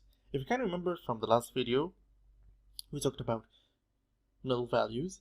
So when we have a null value, you can't use count, or let's say count won't count it, to say the least. If you can remember, let's see, we have select phone where phone is null. So we checked together and we found we have 4 records with the phone number as null. So if I come here and I say count phone, as you can see, it will return 0. Although, like we saw earlier, that we had 4 fields or 4 records, right? The thing is, count doesn't count the null values. Remember this. So the same, for example, if you can say, and I'll show you that if I say the select counts for phone in the whole table, you'll see that it's missing. We saw that we have 393, and what I can show you is I can do this count star. So we can compare between the total values. Oh, okay, sorry. Here in SQL Electron, in case you're using more than count, you need to use an alias. It's a weakness, or it's a bug in SQL Electron, or let's say a limitation. Anyway, so count all, and I'm gonna call this count as count phone. So here, the count phone, we have 389 phones, but the total employees are 393, which means that we have 4 phones with the values of null. And you make sure that there's a difference, since it could count the empty ones, which means if I say select phone, where phone is an empty string, you'll see that we have three records with empty phone, which is like can be a space, or here in our case just empty. And we mentioned before that it can be due to development, or any case that it entered an empty string, which is different than null. Anyway, this is count, and this is how it works. So what you can do is a count. Here, if you return back and we want to see the total, so we can say now we need the count star, or which counts all the employees. We have the sum for the base salary, and what we have is also the average for the base salary. So here, so far we took 3 functions, and we can see that we have 393 employees with a sum base salary of 1,362,000 and an average of 33,467 or $68 approximately. So we see 3 functions so far. Those 3 are the most important. Keep them in mind. The other 2 are less used. They're important as well, which are min and max, but keep in mind that those functions are quite useful. So keep them in your mind, and they can be very useful in your career or in your studies. Let's answer this question. How many employees do we have per state? So let's see, how can we do this in SQL? If only we had a function that can count how many employees do we have, which we do, which is the function count. Let's see how can we do that. Getting back to SQL Electron, let's see how can we count how many employees do we have per state. We saw earlier that what we can do is we can count how many employees in the whole table, and it's 393. But what they want is how many employees do we have in each state. They want to know how many do we have in New York, New Jersey, California, Colorado, Florida, etc. So what will you do in this case? You think it's a good idea to do this every time?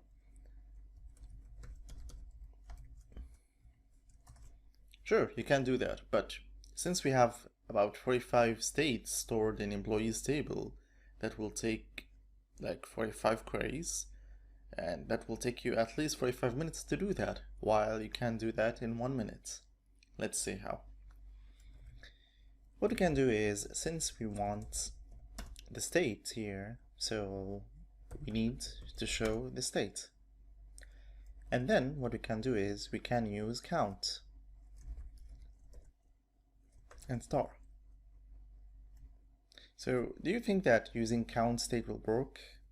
What we want is we want to count how many employees, means how many records do we have per state. So here what we're doing is we're gonna count how many employees do we have per state, and from our table, which is employees, and this will give an error.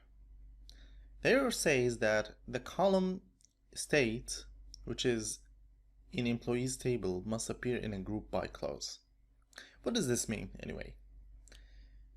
When we mentioned that we want to see the how many employees do we have, or the count of employees that we have in the table per state, we need to say to SQL that the counting is based on states, which we can say it's the dimension of the query. What do we mean by dimension is that, okay, the metrics that we want to take here, which is the count, on what dimension that we want this count to be based on. When we have no dimension, usually it's the total number of records. But here what we want is, we want to say that give me the count of records per state. So to mention that, for SQL to know that it should be per state, we need to define that in a new clause called group by. So here, what I need to do is I'm going to remove the semicolon, and after from employees, I'm going to say group by. Here I can define what dimensions that I want to apply the count on. Here, for example, we want the state. So group by state.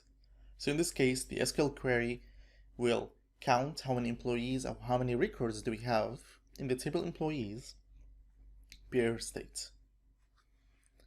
Let's run this and see what happens. And here's the magic. You see here that the SQL query counted how many records, which represents the employees we have in the table, per state.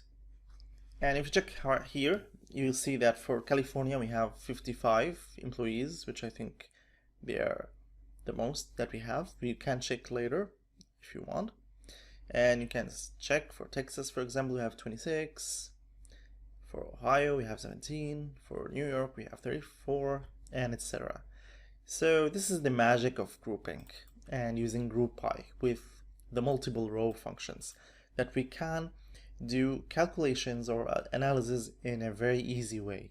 And here what we could do is we know how many employees do we have per state. Sure, you don't need to put state here, but as you can see, yep, we can see what state is this. Like the data is, we can't understand it. It's useless because I don't know for each count, like 55, for which state does it belong to. So it's not about what do you put in the select statement, but what do you put in the group by clause. So since we defined that the group by clause will be based on state, it will do the grouping for us and count for us based on the states. But sure, for us, we need to see it in the end. So what we need to do is we need to say states and along with the multiple row function that we're using here, which is the count. So run it again, and we can see per state how many employees do we have. Change of plans. Since now they saw how can we easily do finding the count of employees per state, now what they want is we want to know how many employees do we have per state and job title. Means that, okay, we want to count how many employees do we have in per state, and depends on the job title, we need to count how many employees we have holding the same job title on each state. For example, how many customer care representative do we have in California? Or how many software engineers do we have in Washington? Getting back to our query from the last video, here we will see how can we add the job title as another dimension in our query in order to see the count of employees per state and job title as mentioned in the last slide. So here we can simply add the column job title to the group by and sure to the select statement so we can see it as well. And let's see, here we can see that now we can see how many employees do we have per state per job title, and it might be mostly 1 or 2, so we can look it up here. which can be a bit difficult. So let's do some sorting and ordering, so our script can be easier to read, or our results can be easier to read. Let's say, for example, I want to see what are the most job titles being hired in our company. So what we can do is, first, what I'm doing here is I'm gonna give it an alias name for the count star, since it will be easier this way. And then what I want to do is I want to order the data descendingly by the count all. So here what I can do is order by, and I'm using count all, and in order to sort the data in a descending order, if you can remember, we use DESC, which is for descending. And let's see. As you can see here, the most hired job title in the company is an accountant based in California. And we saw that by the first record that we have here. If you can do something like that, limit 1. And we can see only one record in this case, which can be more clear. So running this back, and we can see how many employees do we have per job title, per state. If you want to make it cleaner, we can order not only by count all, but what we can do is we can order by job title and then by state. So first what is going to happen is it will order by the counts in a descending order, and if two records have the same count, it will order by job title, and if it happens that they have the same job title, it will be the state. If I run this again, we will see that now we can see a little better and cleaner data.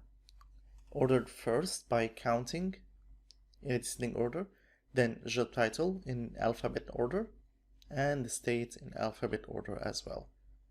But sure, as you can see, since the counting is first, so you can, the state alone can, it appears like it's random, but actually it's ordered. So you can see, like, for example, if you can go down, you'll see here that when we have software engineers from different states, this one is from California and this one is from Florida. So the one from California came first, since the state is applied for a sorting. So California came before Florida. Yep, this one is like we already talked about in order by video, but yeah, I'd like to remind you about it and how can we use order for such queries. So that's it for counts, and like, yeah, we can see how can we use sum, min, max, average on grouping as well. Now let's talk about single row functions in SQL. Opposed to multiple row functions or aggregate functions, single row functions apply changes on each value in the field. Let's say we have those two rows or two values, Sam and David, from the left, and we apply the single row function upper, which it converts each character to uppercase. So after applying the function upper on those two values, you'll see on the right that all the characters are in upper caps. So we will start talking about character functions in SQL. So for characters, we have two types: case manipulation functions and character manipulation functions. So for case manipulation functions, it takes care of the case of each character, if it's upper or lower. And for character manipulation, they take care of cutting, splitting, counting, or doing padding for the characters. So some more operations on characters, on the words, or let's say the strings. We're going to start with the case manipulation functions and show you examples of how does it work. Getting back to SQL Electron, I'm going to show you how can I use case manipulation functions, such as upper, lower, and init cap. So to use single row functions in general, we need for sure select statements. So what I'm gonna do is I'm gonna say select, and then here what we can do is we can either try on dummy values, or later we can try on our table, which is called employees. So I'm gonna start first with using dummy values. So I'm gonna show you both ways. It can be useful if you want to try any function by yourself and you don't want to manipulate with the data that you have already. So let's say we have hello world, and I'm gonna type it this way. So if I run this, you'll see that this is okay, dummy select query that shows hello world, and that's it. So I'm gonna work on hello world string, and I'm gonna show you how can we apply the case manipulation functions on this character. So I'm gonna say upper, and if you can remember from the multiple row functions or aggregate functions we talked in the last videos, we can use any function by calling the name of the function and opening parentheses and passing the arguments of this function. Some functions have one argument and some have even more in single row functions. So for now we are using simple functions. So this function upper takes only one argument, which is the string, which will modify or manipulate the character case. So here we have now upper for hello world, and if I run this, let's see the results. You'll see that all the characters in my string became upper caps. So this is what upper function does, as simple as that. So what about lower function? I will copy this, and so I'll keep it here. If I want to check the function lower, what it does is it converts, as opposed to upper, it converts all the characters to lower caps. If I select this and run it, you'll see that hello world has all the characters in lower caps, including the H and the D, as opposed to the upper function, which converts all the characters to upper caps. Finally, let's talk about init cap. Init cap, maybe it's the most useful one in my opinion, because what it does is init cap, it converts the characters, the first character of each word in your string to upper cap, and keeps the rest of characters in each word as small caps. And as you know, like usually when we define names or addresses, or names or addresses in general, or even titles, we prefer writing the first character should be in upper cap, while the rest of the characters should be in small caps. So in case you have strings or long title or string that is not written correctly, or in a way that it can be shown, like for example for a website, or we can show it for a report, that all caps can be either upper caps or small caps, init cap in this case will fix it for you. So you don't need, like, imagine having like a million records and you need to fix those. Sure, you can fix them later in seconds or even less, but yeah, for now, if you have this and you don't have the chance to change the data in your table, so what you can do is using init cap. So if I run init cap now, I will show you how it works. See here that we have hello world. Maybe you didn't notice the change, but what happens is word used to be a small cap for W and an upper cap for D.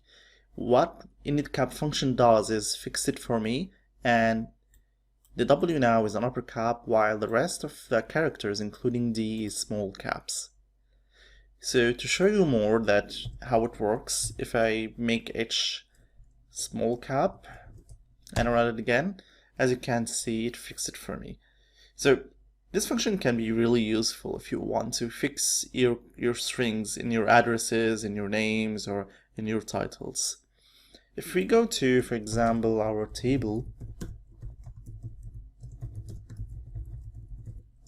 and I'm gonna limit it for 5 because we don't need much data, you'll see that actually the data is quite neat, mostly. So first name, last name, and addresses are all good. So maybe we don't have much, even the job titles are all good in my opinion. But anyway, I can show you some examples. So for example, if I want to do this, upper for first name, lower for last name, and sure, I can use as many functions as I want in each column, and it doesn't affect at all. So if I run this, you'll see here that now the first name, which is on the left, is all in upper caps, while the right column or field, which is the last name, is all in small caps. So this is actually how it works, as simple as that. Can be useful sometimes. Well, maybe you won't use them at all, but they are there if you need them anytime. In the last video, we talked about case manipulation functions, lower, upper, and init cap. If you didn't find those functions any fun, then absolutely you'll find character manipulation functions more exciting to work with. We're gonna start with concat and length functions. Let's see what do they do. Getting back to Collectron, we're gonna see how concat and length functions work the same way we did in the last video. So for concat, maybe you have an idea what does it do, and we did it before. If you can remember, we have the double pipe operator, which concatenates or joins two strings together. So if you run this, hello world will be concatenated or joined in one string. Concat does the same. In case if you don't like this operator and you find it not cool, so what you can do is instead you can use the function concat. It's short for concatenation. So for concat, what it does do is it takes one to many arguments and concat of strings and concatenate or join those strings all together into one. So here if I do the same and send hello world as two arguments to concat, it will return the same result as the pipe operator, double pipe operator does. And sure, what can I do is I can fix this by sending a third operator in between, or third argument in between, which is a space. So I can fix the hello world to be not stick together. And sure, I can send as many arguments as I want, and it keeps working. So concat is maybe the first function we saw that it takes more than one or two arguments. It takes actually as many as you want, which is quite flexible. So this is for concat, but what about length? Length is very cool and sometimes useful, which counts the number of characters in your string. So don't mistake in length to count. A function is multiple row. It counts how many rows do you have or how many values in a certain field. Whether length is the length of your string. It counts how many characters in the string, so it's called the length of your string. So if I say length, and I'm gonna say hello world in this way, it takes one single argument, which is the string, and if I run this, you'll see that it will return 11, has how many characters in the string hello world. And sure, some people may get mistaken and say that, oh, there is only 10 characters, hello is 5 and word is 5, so it should be 10. Remember that there is a space which is a character as well, and it's counted. It doesn't count how many characters or how many alphabets, but also how many characters in general. So if I add exclamation marks and question marks and even tabs, it will count that. Sorry, let me fix it again. So as you can see, it counts every character that you have in your keyboard, which is quite useful if you want to count addresses, or you can check the length of the longest address so you can fix your tables later on. So this is how concat, and length functions work. Concat concatenates or joins strings together, the same as for double pipe operator. And length, it counts how many characters you have in your string that you pass. So let me show you something cool, that for functions, what you can do is you can pass a function output as an argument for another function. Let me show you something. If I go here and copy this again, what can I do is, you know that this query will return hello world as a string, correct? So what I want to do is I want to count how many characters hello world that is returned by this query, how many characters does it have? Can we do that? Sure. What I can do is, there's a simple trick. What I can do is, instead of sending the static string, I can instead send the output of concat function. So what happens here is, when you have such query, first the concat function will run first. So concat will take those arguments and return hello space word and 2 exclamation marks, and pass it to the second function, which is length. So length will take this as an argument and it will return the result, which is the length or count characters of this string. Let me show you. There you go. So it returned 13, which is the total number of characters concat function returned.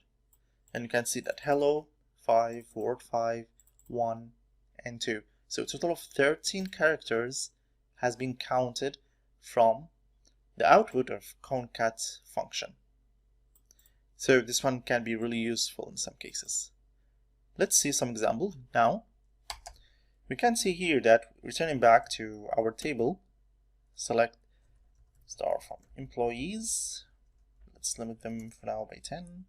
What we can do, for example, is we can concatenate our first and last name and then count how many characters do we have in those names. So what we can do is, I'm gonna first concatenate the first name and the last name. And if I run this, you'll see that now we have the first name, last name, and which was called, if you can remember, the full name. And sure, if I run this again, you'll see that, oh, okay, they're stick together. How can we fix this? Sure, you should know already that we can add a space and it can be fixed. Cool. Next, what I want to do now is I want to count or know the length of those names for our employees, for just a curiosity. We're too bored to do anything, so let's do this. So what we can do here is, since we have a concat function returns the full name, we can use that in our advantage to count how many characters do we have. So what we can do is we use the length function, which counts how many characters, and we can pass the output of the concat function as an argument. So if I do this, if I run this now, you'll see that we return the length of characters for each row, for each name. Sure, this one is not visible at all. I don't know what names that we change. So what we can do is, I'm gonna copy the concat here and I'm gonna send it. So we can see at least what happens. And exactly here, where it shows that the concat is the full name, Malayos, and yeah, it has 9 characters, which is Ma to Layos, which is 6, and we have the space character, so the total of 9. We have here a very long name, which is 19 characters. I can't even read this. Hop in corner. Okay. So here what we can do is I can fix it with some alias, so as full name, and here as full name length. If I run this again, so I could fix it here, and I will remove the limit so we can see everything if you like. So here you go. Good. So we fixed the aliases here to full name and full name length.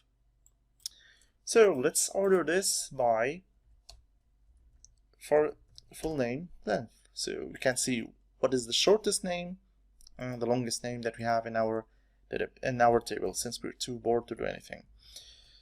So let's run this. Okay, there's an error, which is say, yeah, exactly. I missed the keyword by here by fault.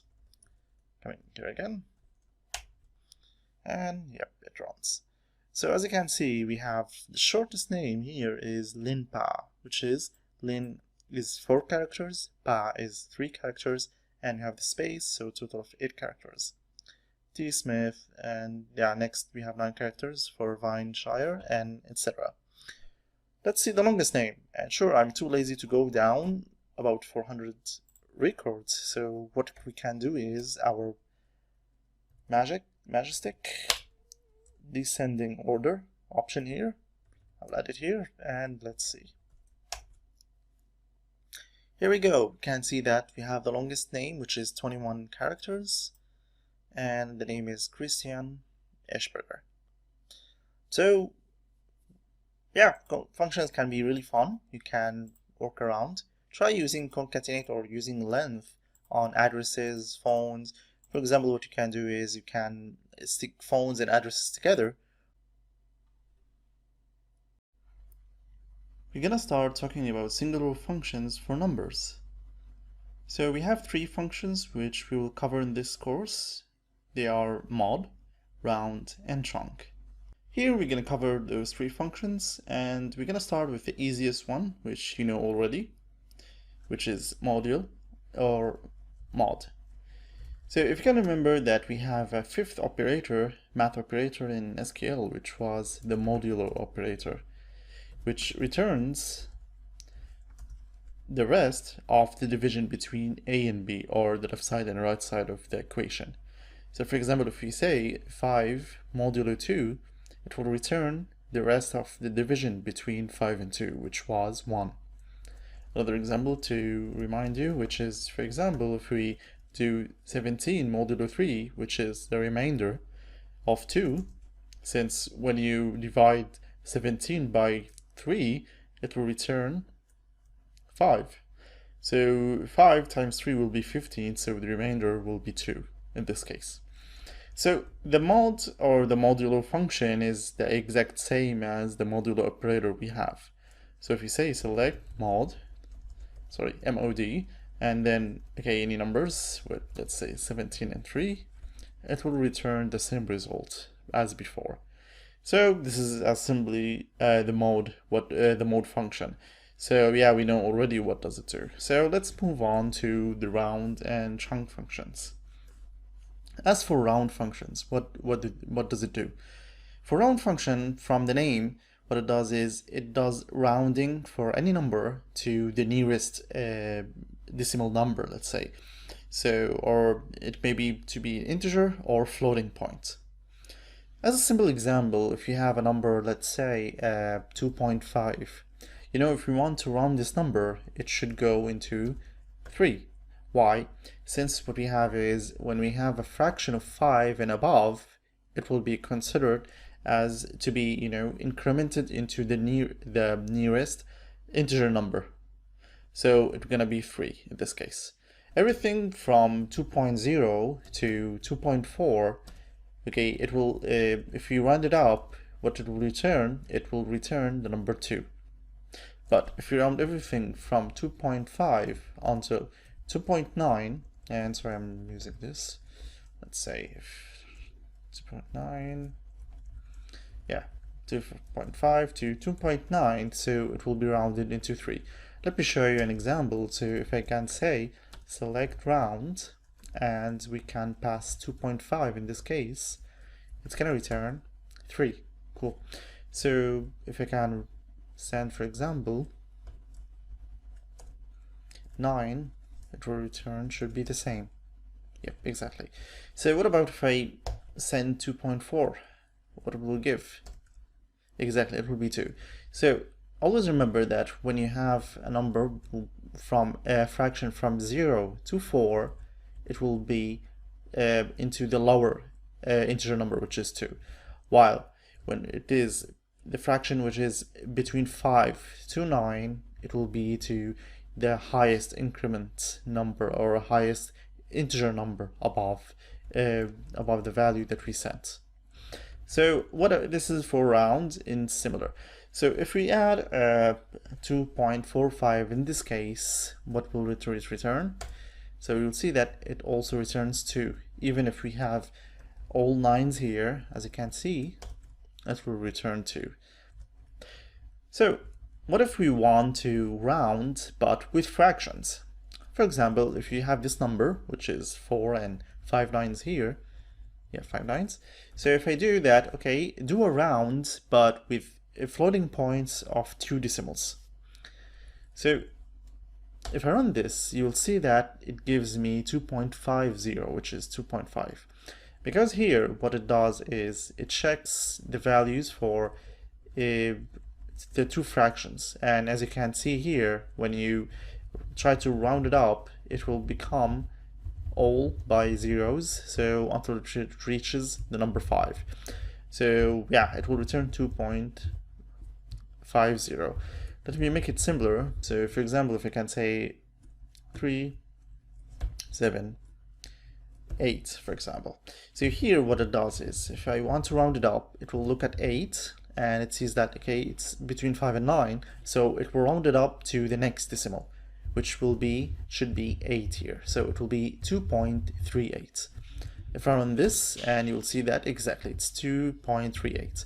While if this was between 0 and 4, and let's say 1, so if I run this now, you will see that it's 2.37, because this one is between 0 and 4. If I can add as many floating points, so if we say 4 and I'm gonna add 6 and 0, so what do you think the rounding will be? It should be 2.372. Why?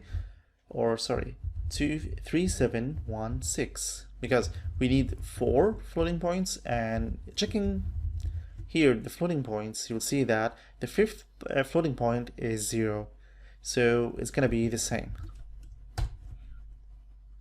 Exactly. So what if we use 8 in this case? Now, since this one is 8, which is between 5 and 9, so it will be fixed to 3717. Good, as we expected. What about if we say 1 in this case? What do you think will be the result? Here, if we can fix it together, so since we have 8 here, so this one will be 7, this one will be 2, and since this one will be keep 7, but this one will be 2.4. If I run this, exactly. So this is how it works. This is some sort of maths, so it depends like how powerful are you in maths, but it's quite simple. It's just like rounding to the next integer or the next fraction. Usually you can use it either with or without a second argument, which proposes how many fractions do you want in your number. The default value, sure, it's 0. So in this case, it will return 2 because it's 2.37. So return 2 since it's between 0 and 4. And what we have also is we have even the second argument as a -1. And this one can be tricky if you can keep up with me. I'll remove those. So what about if we pass a negative number for a round value? I'll remove this and I'm gonna choose let's say 52. Okay, for example, let's make it an integer number. Let's say that you want to know the number in tens, let's say, in decimals that is greater than, you take the unis, then the tens, then the hundreds, exactly. So then -1, when you use it, it will gives you a base. It starts giving you the decimals from the left side of the fraction. So sure, this number is considered for 52.0. So when you say you want the -1, it's like, okay, moving the fraction, and yeah, you will get the tens in this case. So if I run this, let's try to look it up.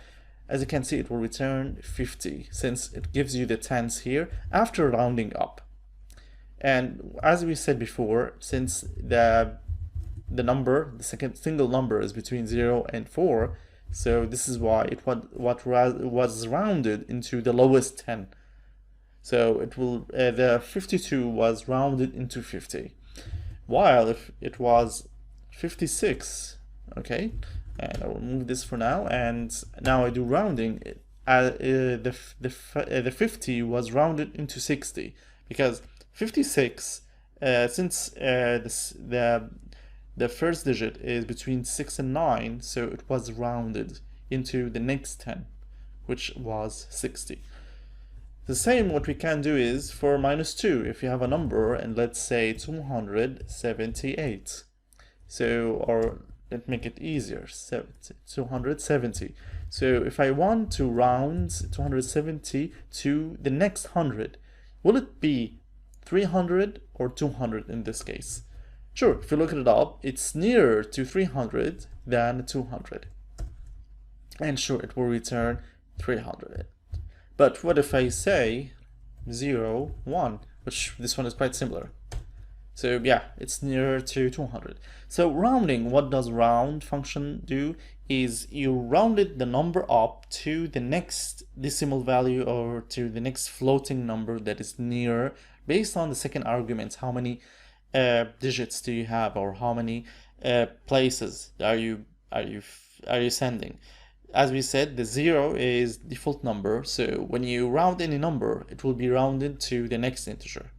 When you send a positive number, it will be rounded by the next fraction or floating points in how many decimals you want in the right of the floating point. While when you send a negative number, in this case, you want by single numbers, tens, hundreds, thousand, etc. So it's about, okay, going left inside of the number or heading right. And always remember that what round does is it checks the value and it sees if it's between 0 and 4, it will round up to the lowest number. While if the fraction is, or the number, or yeah, the decimal that we're checking, its value between 5 and 9, so it will be rounded up into the highest integer that is near to it. So yeah, keep this in mind. If you take a look at the public schema here on the left, you see that we have two tables, departments and employees. We worked a lot on employees table, but what about departments? Let's take a look and we can run this query. So you'll see that we have a set of departments from administration, marketing, IT, sales, etc. What it means is, for each employee, they should be included in one of those departments. How does this work is, if you take a look at the employees table, you'll see here that if you go to department ID, you'll see every employee has a department ID, which means that every employee is included in one department, and the ID refers to which departments they are in. For example, let's say that we want to look for Carly Bolter. If you're going to check here that her department is number 6. If you want to take a look at the department number 6, we'll see that her ID is equal to 6 here. We can run this and we'll see that she works in the customer service. Let's take another example. You'll see another employee, for example, Roosevelt office. So he's working at the department ID number 1, which means that it's, I guess it's marketing. Oh no, it's administration. So you'll see that each employee is included in one department, which how companies work. So some people may ask that why the department names are included directly into the employees table. The thing is, this is very useful for what they call denormalization. Means that you don't include all your data into one table, so in case that any changes should happen, for example in the departments. But if we want to change the department name from finance into finance and accounting, this one can be easily done changing the departments table.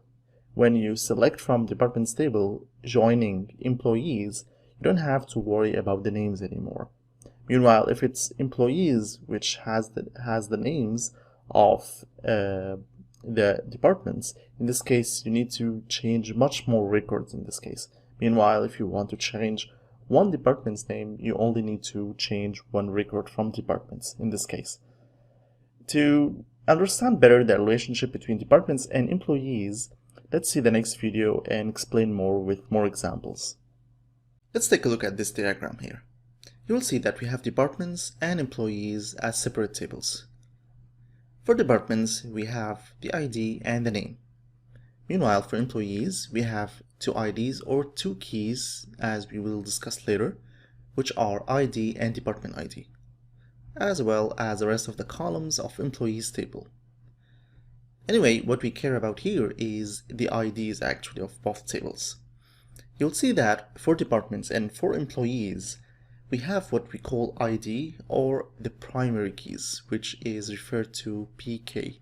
What does it mean is, if you take a look at employees or departments, you will see that each record in those tables have a unique ID. In employees, you don't have two employees with the same ID or the same number in the ID column. So what you can differentiate between two employees or more is about their IDs there.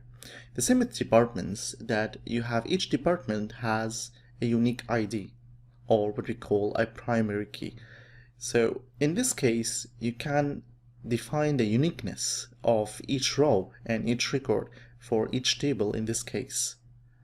So in case you want to identify each employee and which department they are included in, the ID of the departments is the one responsible to tell you which department this employee works at. So to link those two tables, what we can do is we can use the department's ID as an identifier to know which department this employee is working at. This may look or sound complicated, but it's quite simple. As simple as we know that for each employee, they should be included into one exact department. So what we want to do is we want to say, so this employee number 309, let's say, for which department they work at. So what we need to do is we need the department ID to be included in the employee's record. So what we can do is, for example, if he's working at the marketing department, which is, let's say, the ID number 5, what we say is the employee number 309 is in the department ID number 5. So the department ID is the one that will refer to the departments table, and the department ID will help us later to fetch the department's name. If I want, for example, to show a full report of all the employees and their departments for my boss, instead of selecting from two tables separately, which are departments and employees, and then manually link or copy and paste the department's name from the employees, what I can do is I can simply link or join those two tables using the department ID as the identifier to get the department's name. We will see that later in the next video.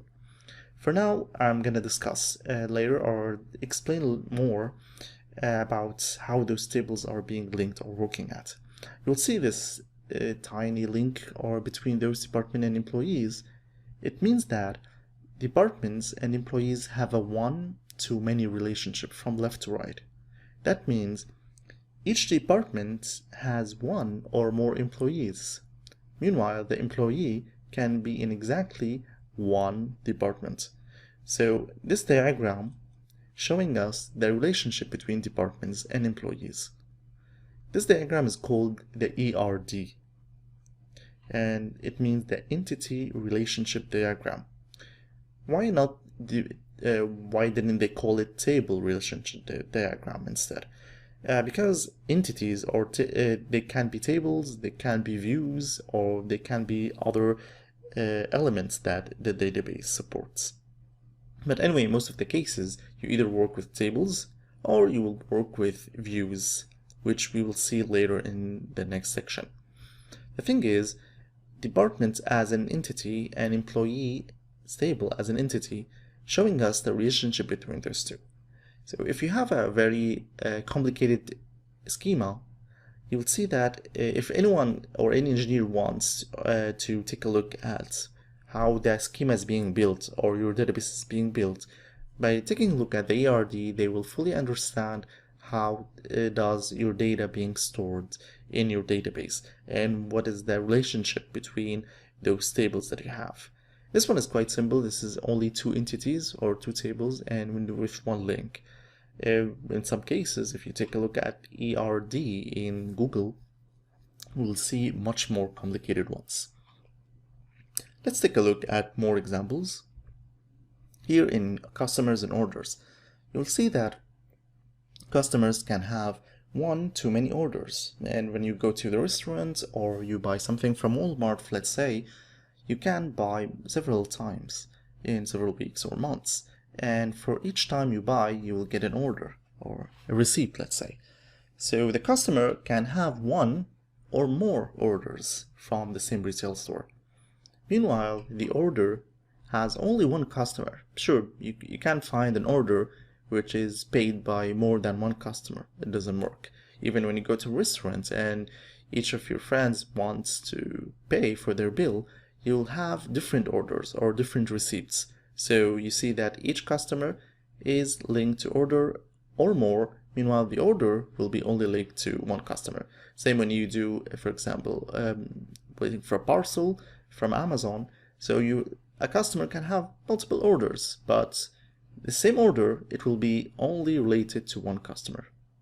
And you'll see that what we can link is the order to be linked to the customer.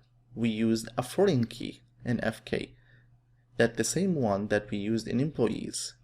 The employees here, you see that we have a foreign key, which is the department ID. So we can link this employee into the department. Meanwhile here, the order to be linked or related to the customer, we need a foreign key, which shows us the relationship between those two tables or entities. In this case, for customers and orders, it's the customer ID. Means that when you read an order from the table orders, you will know who is the customer ordering this record. Another example, let's say, is instructors and courses. You'll see instructors like me can have one course or can have many courses. In this case, you'll see that the course is linked to one instructor because let's say in general, courses, let's say in university courses, can be only taught by one instructor. It can, in some cases, can be taught more than one, but okay, it can be a different use case. In our use case, we were saying that an instructor can teach one or more courses. Meanwhile, the course can only be taught by one instructor. You will see the foreign key is the instructor ID. So in order to relate or link the course into the instructor, I use a foreign key called the instructor ID. In this case, I can know if I'm reading the course record, for example, from the table, I know who is the instructor that is taking or teaching this course. So to recap, as you see that we have primary keys and foreign keys. The primary key is a unique ID for each record on the table. Meanwhile, for the foreign key, it's the ID that links this table or links this record into data from another table. So departments and employees, each employee will be included in one department. So they have ID and department ID to show which department they work at. For the customers and orders, you'll see that each order has a customer ID. So you know this order, who is the customer who ordered this. And for instructors and courses, you'll see that For each course, there's an instructor that is teaching this course. What are we going to work on now is we want to join the two tables, employees and departments, together in order to get the department name for each employee and show it in one report.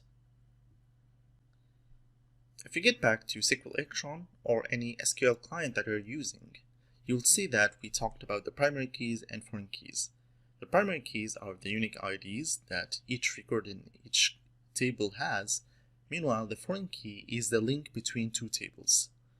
We saw that for departments and employees, what links those tables together is the department ID in employees. If you take a look at it again here, and you will see that we have the department ID, which shows us which department each employee is working at. So what we want to do is we want to link departments and employees together in one query and show the department name for each employee. How can we do this? You'll see that employees have an ID or have a number, and the departments, they have the IDs and names. What I want to do is replace the department ID with the name instead. If I want to do a report and show the name of all those employees with the department ID, the one who is responsible or the one who is going to read my report and extract data, they don't know which department each employee at. Like the HR, if they're gonna take a look at Audrey Yaw, and you'll see that the department is 5, they don't know that it's marketing, administration, finance, and you won't go and manually fix that, won't you? Yeah, this is what the departments are for in the first case, and computers, so they can do things for us. Let me show you how can we join those two tables together to get the data that we need. So here, what we're going to do is we're going to select. What I want to show is the first name, the last name, and I will keep this for now. So I want to show the department name, let's say. Okay, so the department name is going to be inside departments, right? How can we get that? Simply, for department's name, if we're going to take a look and run this, you'll see that the department's name in this table is called simply name. So what we can do is we will use the column name, which is called name, simply as that. So here I'm using name. Okay, let's see that. You may be confused now. How can we get the column from a different table? How does this work? Sure, if I run this now and I say, okay, just select from employees, and I run this, it will return an error, which is name doesn't exist. And sure, the column name, it's called name, does not exist in employees. Okay, so what I want to do is I want to bring the column which is called name in departments. How can I do that? It's by joining those tables together.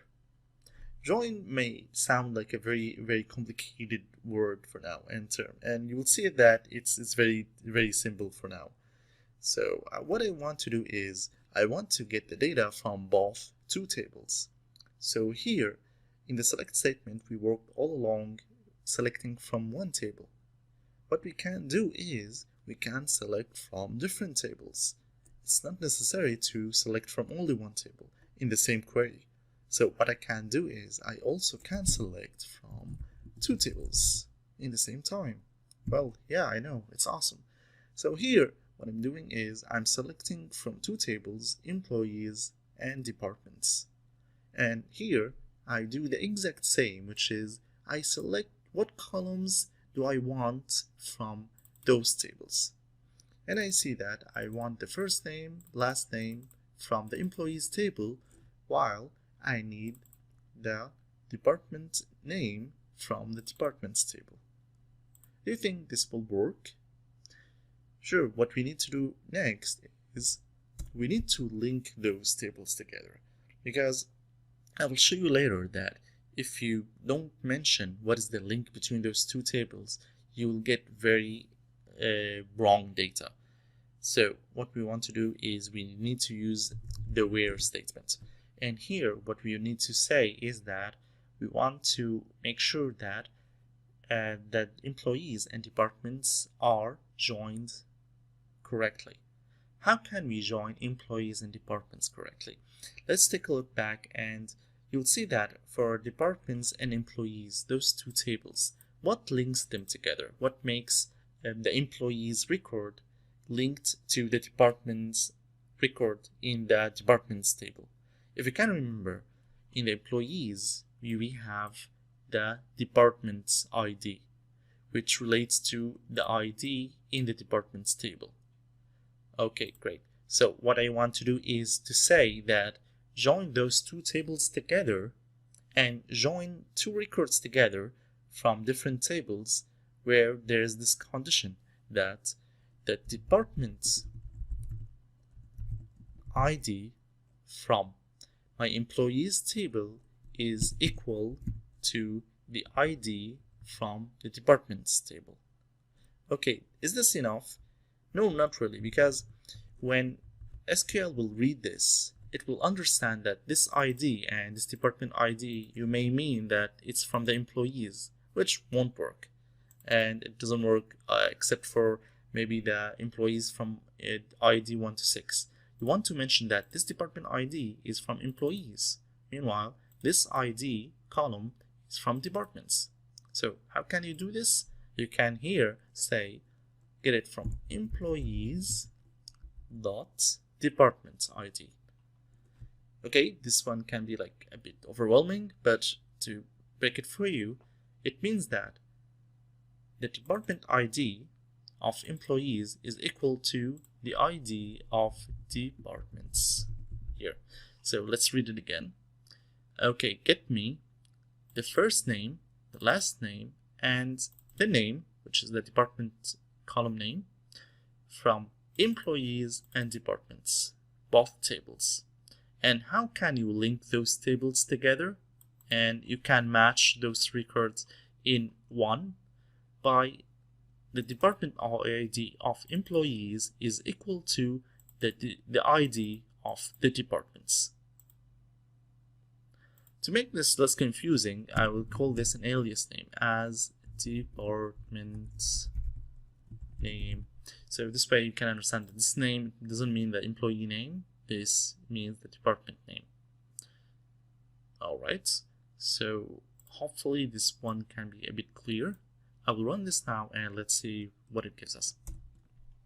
If I run this now, you'll see that now we have the first name and the last name of each employee and the department name that they work at. And sure, to not begin being confused, department name is getting from the alias here. So yeah, what we have originally is the column name, which is getting from departments.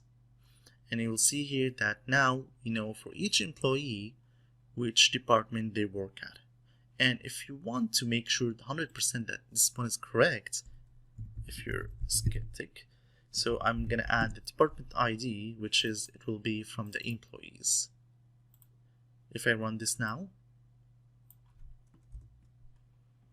and you'll see that now, we'll see that for each employee we have the first name, last name, the department name, and department ID. So if you're like skeptic that, okay, is it correct? Does it work fine? Is it right? So you can take a look at departments, and for example, let's say for Malayas, it's marketing, which is department ID 2. Let's take a look. Is it correct? Like, is it working? Yeah, you see that. Okay, yeah, the department number ID is marketing. So this one works perfectly. And if I run this again, okay, it will take you some time because now your query is getting more complicated. So that's why it's taking a bit of more milliseconds. If you take a look now, so you'll see that for every employee, you'll see their departments. There's a cool thing when joining tables together is that you don't necessarily need to use the whole table name. What you can do is you can give tables alias names. The same way that we do for columns, what you can do is you can give those tables alias names, so it will give easier way to mention the columns that you want from those two tables. So what I can do is, for example, we can say that from employees as E. So that means that, okay, E refers to the employees table. And for departments, you can use as D, which means that we want to use the departments as a D letter. So in this case, instead of saying where employees dot, we can say where E dot. The same way here, you can say instead of departments.id, you can say d.id. And this way, I suggest that you always use aliases when joining two tables, because, for example, if you say here first name, you may be confused by, okay, which table the first name belongs to. This one can be very simple because department's table only has ID and name, which can be very simple. And meanwhile, you can remember that if you have customers and orders, or you can have instructors and courses, sometimes names can be duplicate, and this will solve much of the problem. And you can be confused if any employee other than you is reading the query and they want to understand it without running it, it will be a bit confusing for them. So I always suggest that you use the aliases before each column name. So yeah, you can't, even you, after running again into this query after, let's say, 6 months, and believe me that sometimes you may need to return to your old queries if you're working and you need to read it. And yeah, you may, like, split your hair because of it and you couldn't understand what the hell is it doing. So you can use E dot here, so you can understand that it's from the employees table. The same with here, E dot last name. Here the department ID is also from employees, and you can know that name is from the department. So when someone reads name here, and I know that, okay, the name is a bit clumsy and it should be called department name. But anyway, for departments, it's quite straightforward that, okay, in the departments table, the column name refers to the name of the department. But here, since we join two tables, it can be confusing.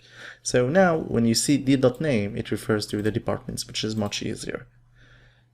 Alright, so if I run this again, and you'll see that it will work perfectly. And here you go, it runs like a charm. And again, so for example, if I want to add the department's ID from there, like I want to use the ID from the table departments, and in the same time I want to mention the employee ID from the ID of the employee in the same query. So you see that departments and employees have a same name, which is ID, but it has different meaning. So if I just type here and I say ID, you'll see that if I run this, yeah, SQL is confused because ID is ambiguous. And you'll see that a lot if you don't use alias names. If you're joining two tables or more together, and those two tables have the same column name, and you want to select that column, either in the where statements or in the select statements, yeah, it will return an ambiguity error because, okay, this ID column, does it refer to the employees or the departments? It doesn't know. So you need to mention that. And sure, this works both in the select statements, and if you go here and I say, okay, and ID is equal to 70, which, okay, I want to see the employee number 70. So you'll say that also it's ambiguity. So the thing is, when you use any of the columns and two tables or more have the same column name, it's best to use alias names or the tables names, whatever you like. So here, when I say e.id, it means the ID of the employee. And to make yourself much easier reading that, you can use alias names for columns. So as employee ID. So you can see how this can make much difference for your query, and it can be better readable. And if you read it now, so you're selecting ID from the employees table and you call it employee ID, and then you have the first name, the last name from employees and department ID. while you're getting the name of the department from departments, and you call it as an alias of department name. You see that how things can make it more clear. I know it can get like your query is getting bigger and getting harder at first and longer, but you'll see that later on you will get used to reading queries as fast, and this can save much trouble. And I'll show you the same in where, and here e.id is equal to, let's say, 70.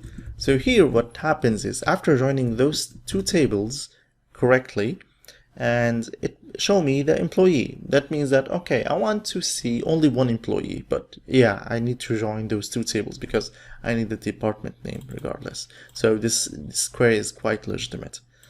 For example, if, okay, I want to see only one department, so what I can say is, and the d.name, which means the name of department, is, for example, I want to see all the employees from the IT department, and you'll see that I am filtering the departments here. So if I run this, you'll see that now I only see the employees from the IT department, and you'll see that it's correct because all of those employees have the department ID 3, which is the IT department if you check the department tables. Finally, we're going to start to insert, update, and delete records from our tables in SQL. The HR has asked us to add the following information for a new employee joined the company lately.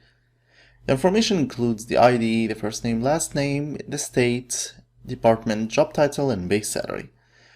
So we have Pete Klein, who just joined us as a technician from Georgia, and his base salary will be $1,800. Let's see together how can we insert Pete's data into the employees table. Now we're going to see together how can we insert a new record into our table employees. First, let's check together how many employees do we have so far.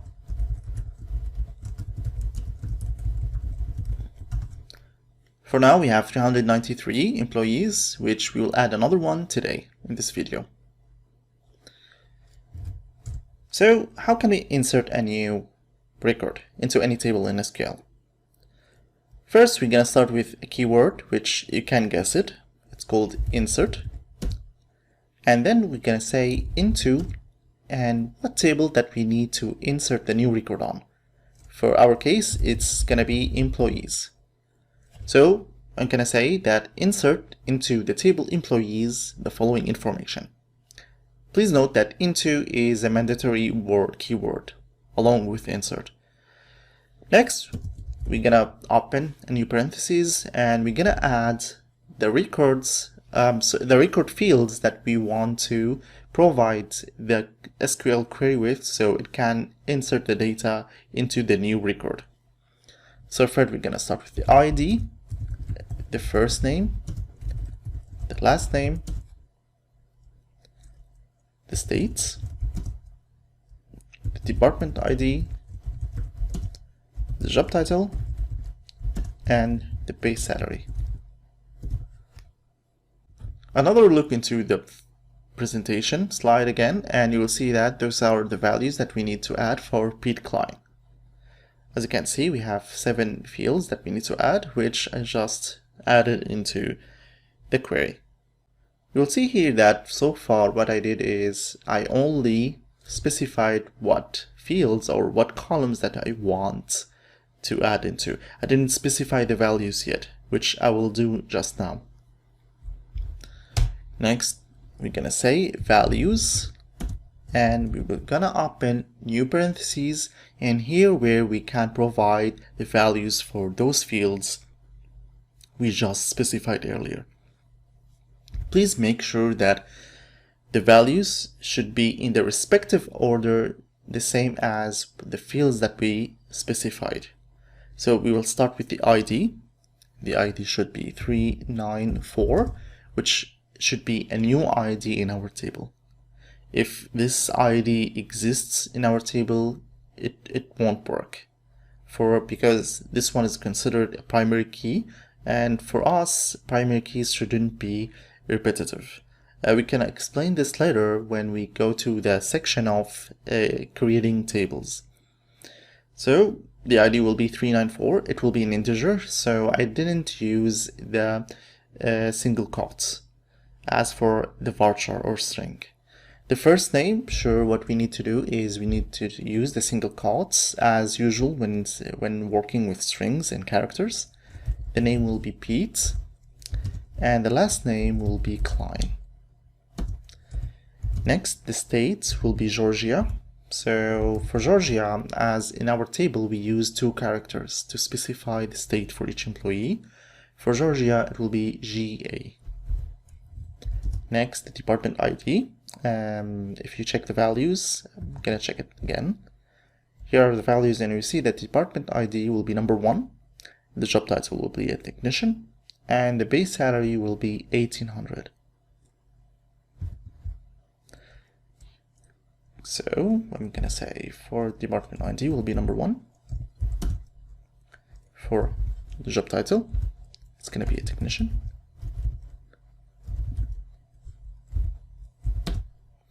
And for the base salary, it's gonna be $1,800. Checking again the values, as I mentioned before, the columns or the fields in the first line should be identical to be the values to the second line. So the ID is going to be 394. The first name should be Pete. The last name should be Klein. The state is going to be Georgia. The department ID is going to be number 1. The job title is going to be a technician. And finally, the base salary is going to be 1800. Please make sure when you write your query that the values are identical, or it should be like, in respective order to the fields and columns that you mentioned here. You don't have to go into the same order that I did here. Like, okay, you can switch between last name, first name, or between the department ID and job title. It's totally fine as long as the values here match the fields names in the first line. Once you're all good, you can run this query and we'll see what happens. I'll run execute, and boy, this works. What it says here is that the query was executed successfully and the affected rows will be number 1, which means that we have one record or one row has been affected. For our example here, since we inserted a new record, it says that one record has been inserted into the table. That's great. Perfect. Please make sure that you run this query only once. Now, we're going to check together if now the new record has been successfully inserted as what it says here. So I'm gonna select from employees where the ID equals to the new ID of the new recruit 394. I will select this because I only want to run this chunk of query. I will run this and we will see that, wow, really, like Pete Klein is in our table employees. And you will see here that the values provided in our insert query has been successfully been inserted and added into the table. You'll see that the states, department ID, the job title, and the base salary has been successfully inserted. Okay, what about the other fields like the address, the zip code, or the phone number? What about those? For those, you see that we didn't provide any values for those, so they got the default value, which is null. And as we mentioned before, the null value is like the nil or the empty value, let's say, for any field that we have. It's like when you have a spreadsheet, and for your spreadsheet, when you open a new one or create a new one, the default value will be an empty cell. So the same here for relational databases.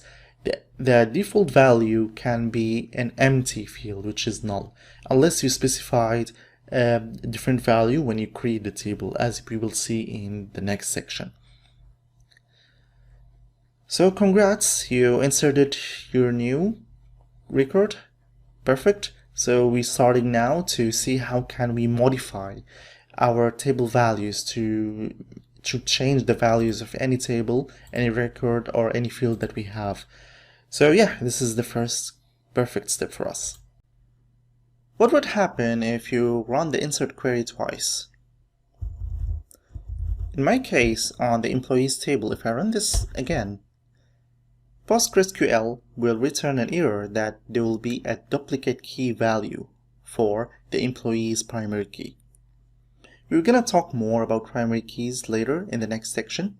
For now, what we mean is for employee ID, it shouldn't be a duplicate values in this field. So when we added Pete's client as the value or ID 394, you can't add another record with the same ID anymore. So you need to change it. This one can be very useful if you want always unique values or unique ID for each employee. So this one of the many benefits of SQL in general, and this is called a constraint. So if you try to run this a second time, it will return an error, which is a good thing for our case because we don't want more than one employee to hold the same ID. Anyway, what I want to show you now is it's not necessarily to add that field's name or column's name when you run the insert query, which can be a bit tiresome or burdensome, especially if you have many columns or fields to specify in the query. On the other hand, you need to make sure that you need to add all the values for all the fields in your table if you don't specify the fields in the insert query. Let me show you an example. I will remove this, and I will tell you why later, but I will remove some of the characters in the technician word, and I'm gonna run this again.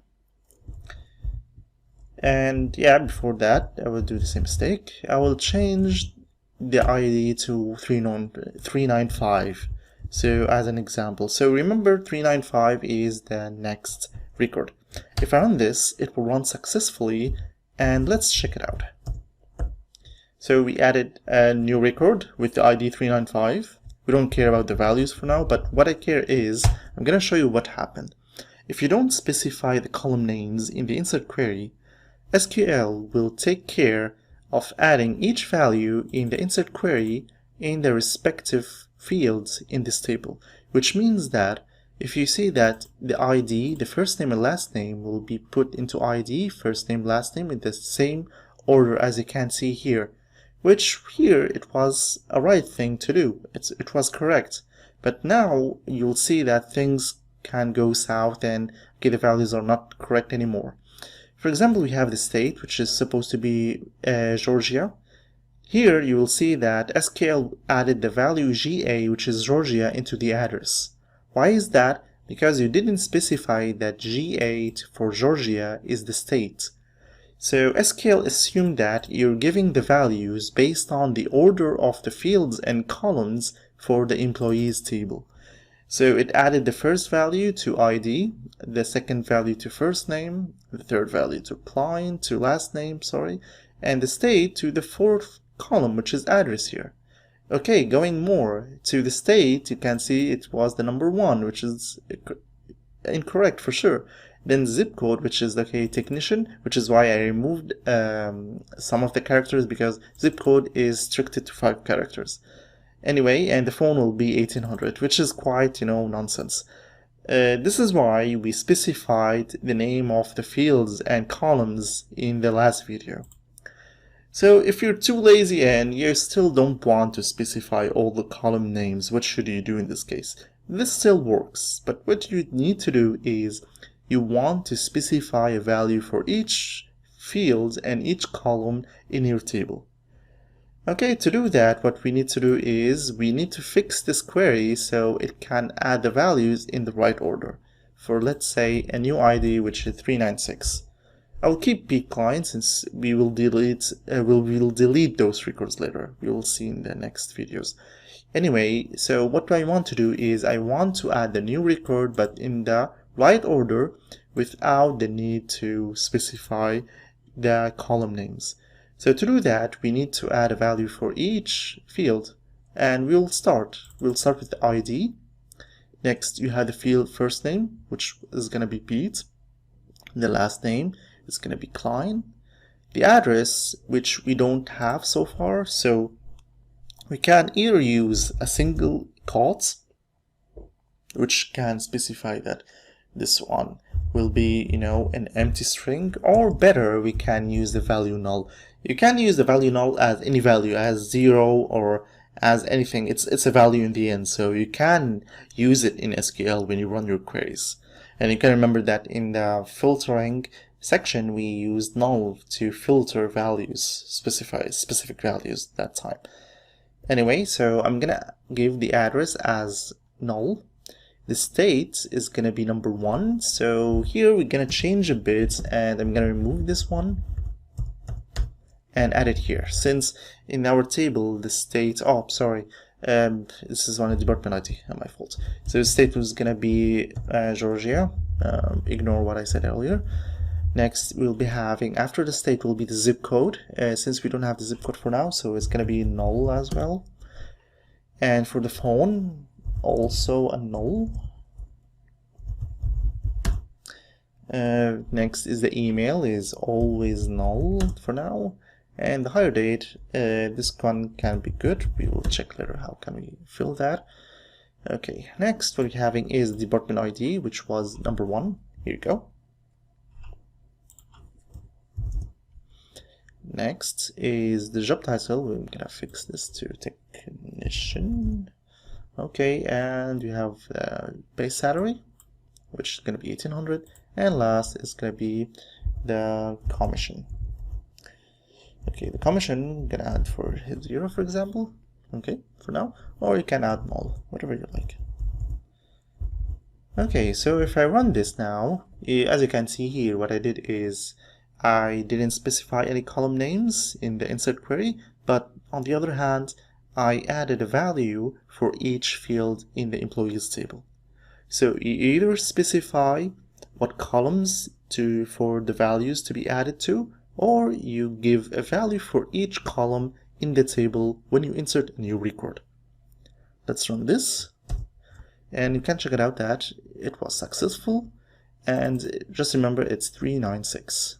You can give any ID as long as it doesn't exist in the table. So let's check it out now. We can run this, and that's perfect. So you can see now that comparing between 356 and let's compare between the two. So I'm gonna say I'm gonna say 395 and 396. If I run this, when we compare between the two, what we did in this video, the first one, the values will be added, like as you can see, by order, which it wasn't what we wanted. So we give null values for the columns and fields that we don't have the values yet. So here you can see that it's fixed. And I'm gonna add 394, the one that we inserted successfully with the field names in the last video, and you will see that 394 and 396 are identical and they're correct. So they're matching about each other. Meanwhile, the 395, which it was the incorrect one, the values have been added, in the same order. So as you can see, always do what we did in 394, which you can specify the field's name, or what you can do is you no need to specify the record, all the fields and all the columns, but you need to provide a value for each column in this case. So you have two ways to insert a new record into your table. Just remember this. The new recruit has provided us the rest of his information upon his orientation. This information is the address, the zip code, and the phone number. The HR sent us those information along with the hire date, which is going to be today, and the commission, which is 0% for now since he's a new employee. Let's see how can we update the new employee's record in our table. Okay, now for more fun. Since you remember from the last video, we added Pete Klein as a new record for our table employees.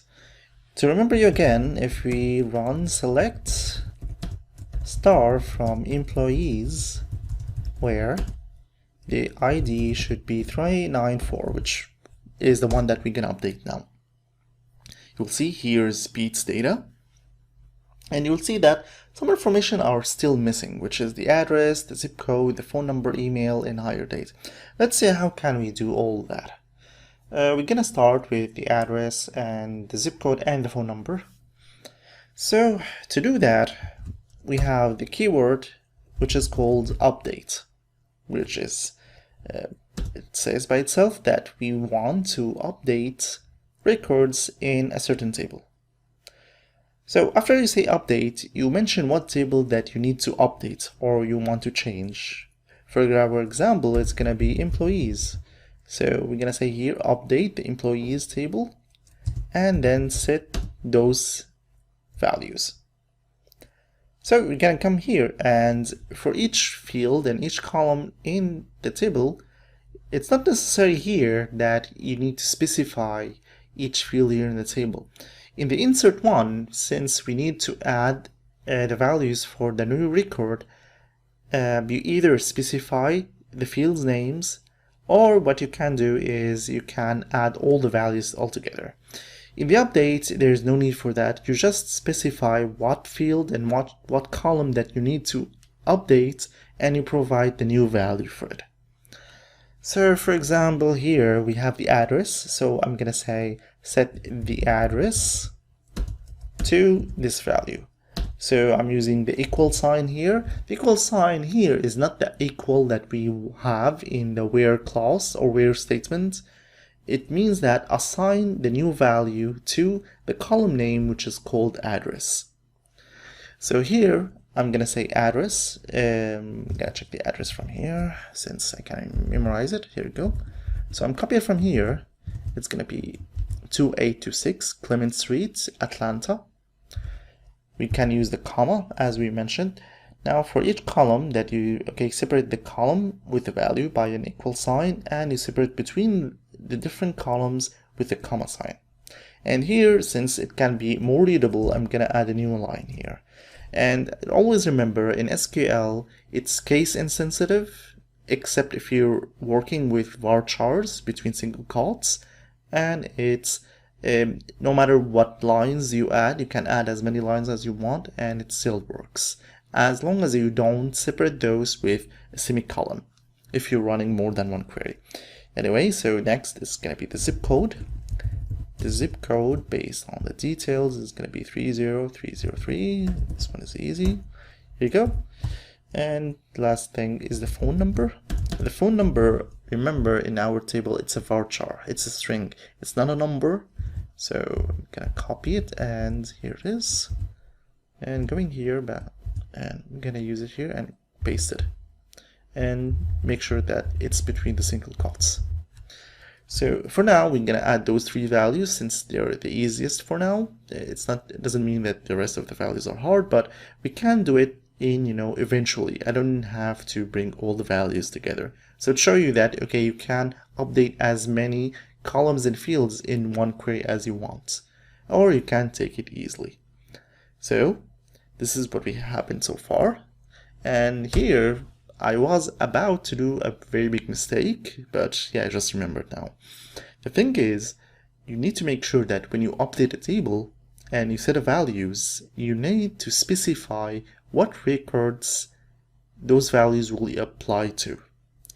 Here, if you run this query now, something very funny yet very bad will happen, which all your records will get those values. And I'm gonna run this in the next video, but not in this one, to show you what happens. So here, you need to specify which record those values should be applied to. In our case, we need to apply it on the record with the ID 394. So here you should say where the ID is 394. And now this is the query that we need to run.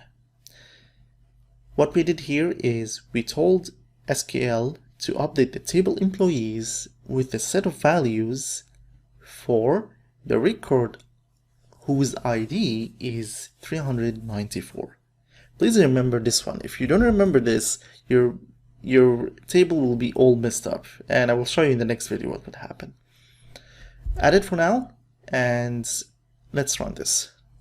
If I'm gonna run this, and it says it's executed successfully with affected rows, which is 1, and this is quite important for the updates, and that we have only one record which was affected. Now let me show you how is the state of our new employees record. So where ID 394, and you'll see now that the address is what we specified, 2826 Clement Street. The state is Georgia. The zip code is 30303. For the update query, you can run it as many as you want, and it will give the same value since you didn't change any of the values here, and it will be affected only one record. If I run it again, you'll see that here it is. And as you can see, the rest of the values before, they're not affected. So he's still a technician, he's still having this base salary, and yeah, that's it. So he still has his first name and last name all. So we saw now together how can we update the values of any field for any record that we have in our table. So you have it now. Enjoy. If you want to delete a record or a row from a table in SQL, let's say that we want to delete beat client from our tables for good with the ID 394. Just remember that in real life, actually, companies, if we want to delete a row or a record from our table, let's say we want to delete beat client from our table employees here with the ID 394, we can do that in SQL actually. In real life though, it's not common to delete data from tables. What we do is we mark any record as deleted, let's say. Now with the age of data is quite valuable. So instead of deleting data, they just if they have data which is expired, they just mark it as expired with a date. For example, for beat client, they don't delete the data for beat client. What they do is they mark the resignation date, let's say. So they know that this employee has left the company, but his record is still there.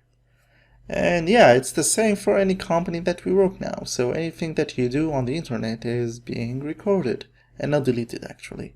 Yeah, I know it's spooky, but this is how it works now. Anyway, so the delete record, you won't use it much in real life, except if you're doing, some training on your data, you're a data analyst that, okay, you need to clean your data or remove some records that you don't need in your data set.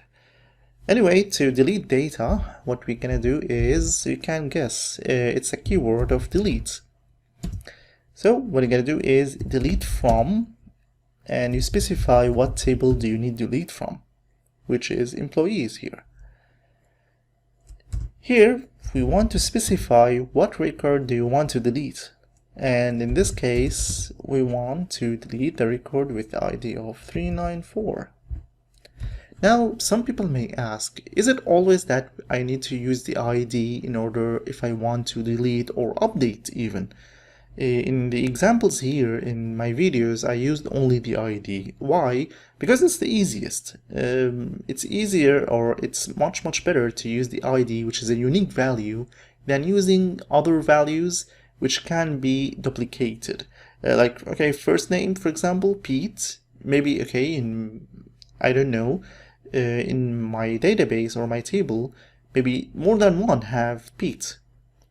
But I can show you another way, so just to make sure that, okay, there's different ways. As you did for filtering using the select statement, you can also use it in delete, use it in update as well. So here I can say, okay, delete all the employees where the first name is Pete. So here it will delete all the employees with the first name of Pete. And if I want to be more specific and I want to delete Pete Klein, I can say where first name is Pete Klein and the last name is gonna be Klein. So here it's like another way if I don't know the ID, which is, yeah, quite, common or quite reasonable, since I can remember all the IDs for the employees, but I can't remember their first names and last names. So I can use first name and last name in this case. And what I say here is, okay, delete from employees all the records with the value of first name Pete and the last name of Klein. If I run this now, it will be successful and the affected rows is 1. And this one is quite important to know. The affected ones means the deleted ones, which is 1. And now if I look for the ID, which is 394, it should be deleted. Yeah, as you can see, there is no results. And to make also more sure, I can say where first name is equal to Pete and Klein. There is no one. Okay, for fun, let's see if we have Pete. No one. So, anyway, I only had Pete Klein, who was deleted using this query. Again, what if I don't use the where clause? Let's try it out. If I run delete from employees, wow, okay, the affected rows are 393 rows, okay, it looks scary a bit. If I run select statements,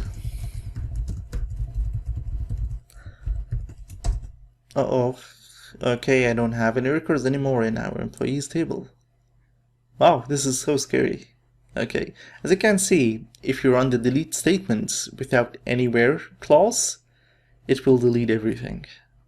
So this is a quick and very quick and dangerous way to delete your records here. If you want to delete everything, you can just delete from what table, and that's it. So when using delete, you need to be very cautious and you use the where clause as well.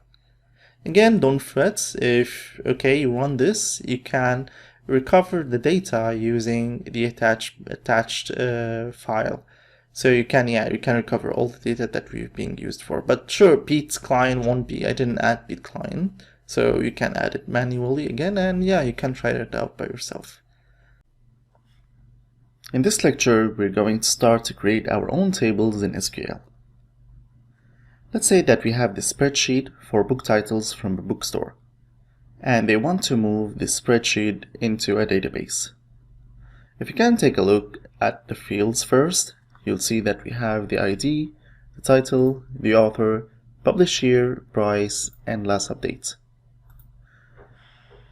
In this case, what we want to do is first we need to identify the data type for each field or column in the spreadsheet in order to create a table which can help us to move this data or to insert this data later into that database or table. Let's see what data types SQL provide us first.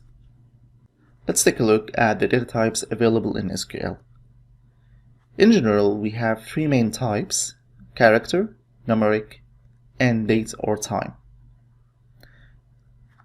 For characters, so we have several types, and for numbers, we have either the integer or real ones. And for date and time, we can either store the date only, or we can store the whole timestamp, or the date and time together. Unfortunately, from here, what we're going to see is there are differences in the acronyms for data types between different databases. Means that what we can use this in course, since we're using PostgreSQL, may be different for other relational databases, such as MySQL or Oracle or SQL Server. I'll try in this course to cover up as most as possible for different data types and what is the difference between those relational databases. In this course, we're going to follow what PostgreSQL has and the syntax as well. So if you follow me in this course, you need to apply those queries on PostgreSQL. If you try to do it on other relational databases, it may return an error, so you may have some problems. Okay, let's cover what character data types do we have first. If you're going to take a look here, that you'll see that we have varchar, char, and text. What is the difference between those two? Let's start with char and varchar. The difference between the two is about allocation of space in the database. Means that when you define a field as, let's say, 10 characters, which means that it will take 1 byte if it's ASCII or 2 bytes if it's Unicode.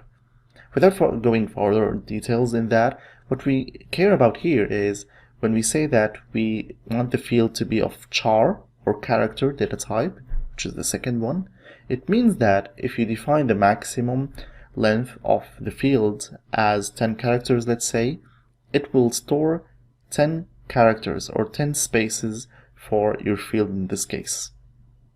Meanwhile, if you go and define your field as varchar, which means variable character, the great thing about it is it will allocate exactly the size of the field value instead of the max field value.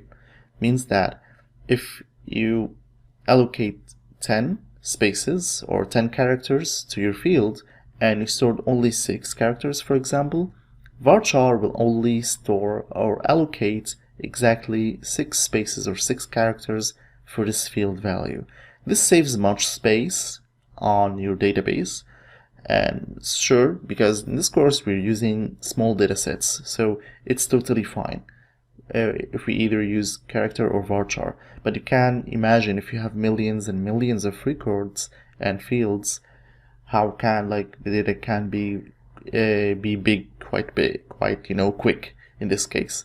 And you try to save more space, since databases, while now drives and hard drives become cheaper and cheaper, but the data also become bigger and bigger.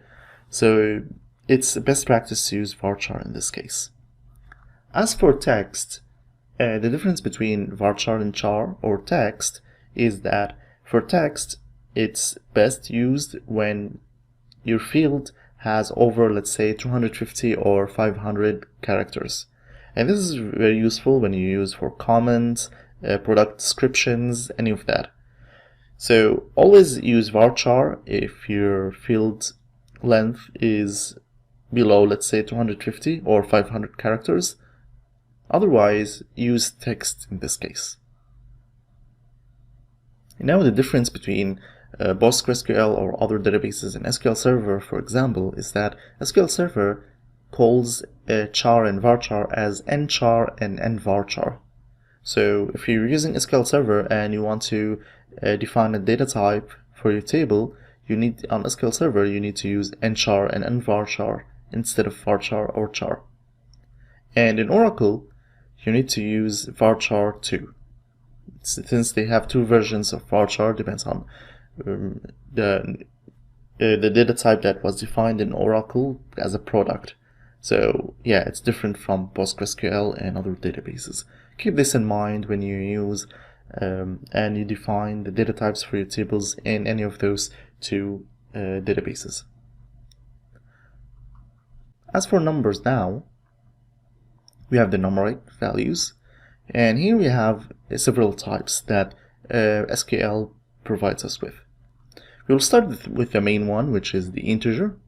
So integer, or the acronym is INT, it stores negative and positive numbers without floating points, as the numbers that we use usually, like product, let's say count, or let's say for stock or for years. So any numbers without any floating numbers, it can be floating point, so it can be stored in the integer data type. The integer data type, it can either use the full name or you can use the acronym, which is INT. So INT, which you'll see it a lot more than the full name integer. SQL provides several more, like small integer and big integer. The difference between integer, small integer, and big integer is about what is, the size of the allocation, or let's say how many digits can it hold. For example, for integer, it can hold between minus 2 billion to positive 2 billion. For small integer, it's a lot less, the range, which is between minus 32,000 and positive 32,000. Big integer will hold trillions, I guess, or even more. The number is quite huge. That's why when you store numbers, you need to know what will be the range of your values. If it's sometimes for a small retail store, that okay, maybe the most expensive product can be of $1,000 or something. Yeah, small integer can be enough. If it's about in general, people use integer as it's 4 bytes. Big integers can be used, for example, for banks, since they can store billions or even trillions of values in there. The differences between those three are the space allocation that they can get into the database. So yeah, it's best to know what is the range of your values, and in this case you can store you choose the data type that suits your field. Now we talked about integer. Now we have float numbers, or real numbers, let's say. Float or real numbers are the numbers which are of floating points. Anything can be, for example, amount. The amount usually, especially in the West, it's used in decimal numbers or in floating points. So especially that we have 99.99 or 99.99. That's sort of values or amounts you see usually in the retail stores or online. So the float numbers is used if your field value has floating points. Otherwise, you can use integer to make it simpler. Anyway, so for floating points, we have several types as well that SQL provides. The first one is float, and the second one can be either real or double. It depends really on the type of database. It's either MySQL, PostgreSQL, Oracle, etc. So you may say real, or you can see double. And both means that they store floating points for real and double more than float. So for example, I'm not sure exactly how much, but if float data type can store up to 10 digits of floating points, real and double can store double that, which is can be 20 floating points. This one can be really useful for chemicals or for any operations that needs extra accurate floating points for their numbers. For example, let's say for maps and for any type of data value that needs 20 or 30 or even 50 floating digits at the floating points in this case. Next we have the decimal or the numeric data type, which is this one is more general, means you can define how many digits before and after and on the right and left of the floating points. Means that if you want to store 1432.93, so in this case you have 4 digits at the left of the floating point and 2 digits on the right of floating point in this case. So here you can be more specific. How many digits can you have in your data type in this case? Last is data in time. We saw that before when we did the conversion, if you followed the lectures before. And anyway, so what we have in SQL is we have dates, which stores only the dates of the day. And we have either the timestamp or date time, it's called. It depends also on the database that you're using, if it's PostgreSQL, MySQL, Oracle, SQL Server, etc. In PostgreSQL it will be timestamp. In MySQL I think it will be date time. So yeah, take note of that. So for timestamp, the difference between timestamp and date is that timestamp also stores the time. So this can be much more accurate if you want to know not only the date but also the time. For dates, you can use, for example, date of birth. It can be enough if you only need the day.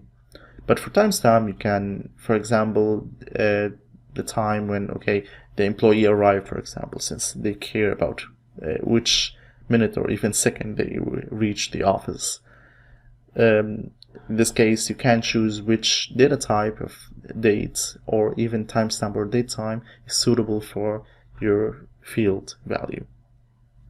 Since we covered together what data types SQL provides us, let's see how can we apply those data types on the current data for the bookstore. Let's start with ID. As you can see, ID is of numeric value, so it can be a number, not a string. Sure, you can use numbers to be stored as characters, but it's for best practice to store numbers as of numeric values instead. It can be faster when you query those values later in your database, especially that when you have millions of records later. So the SQL doesn't have to convert the number from string to numeric, so it can do the needed equations or formulas later on if you do any complex formulas on your numeric data. Anyway, so ID, I guess it will be best to use as integer for now. We may use small integer or tiny integer or any type but we can stick to integer for now. So we're going to define ID as an integer.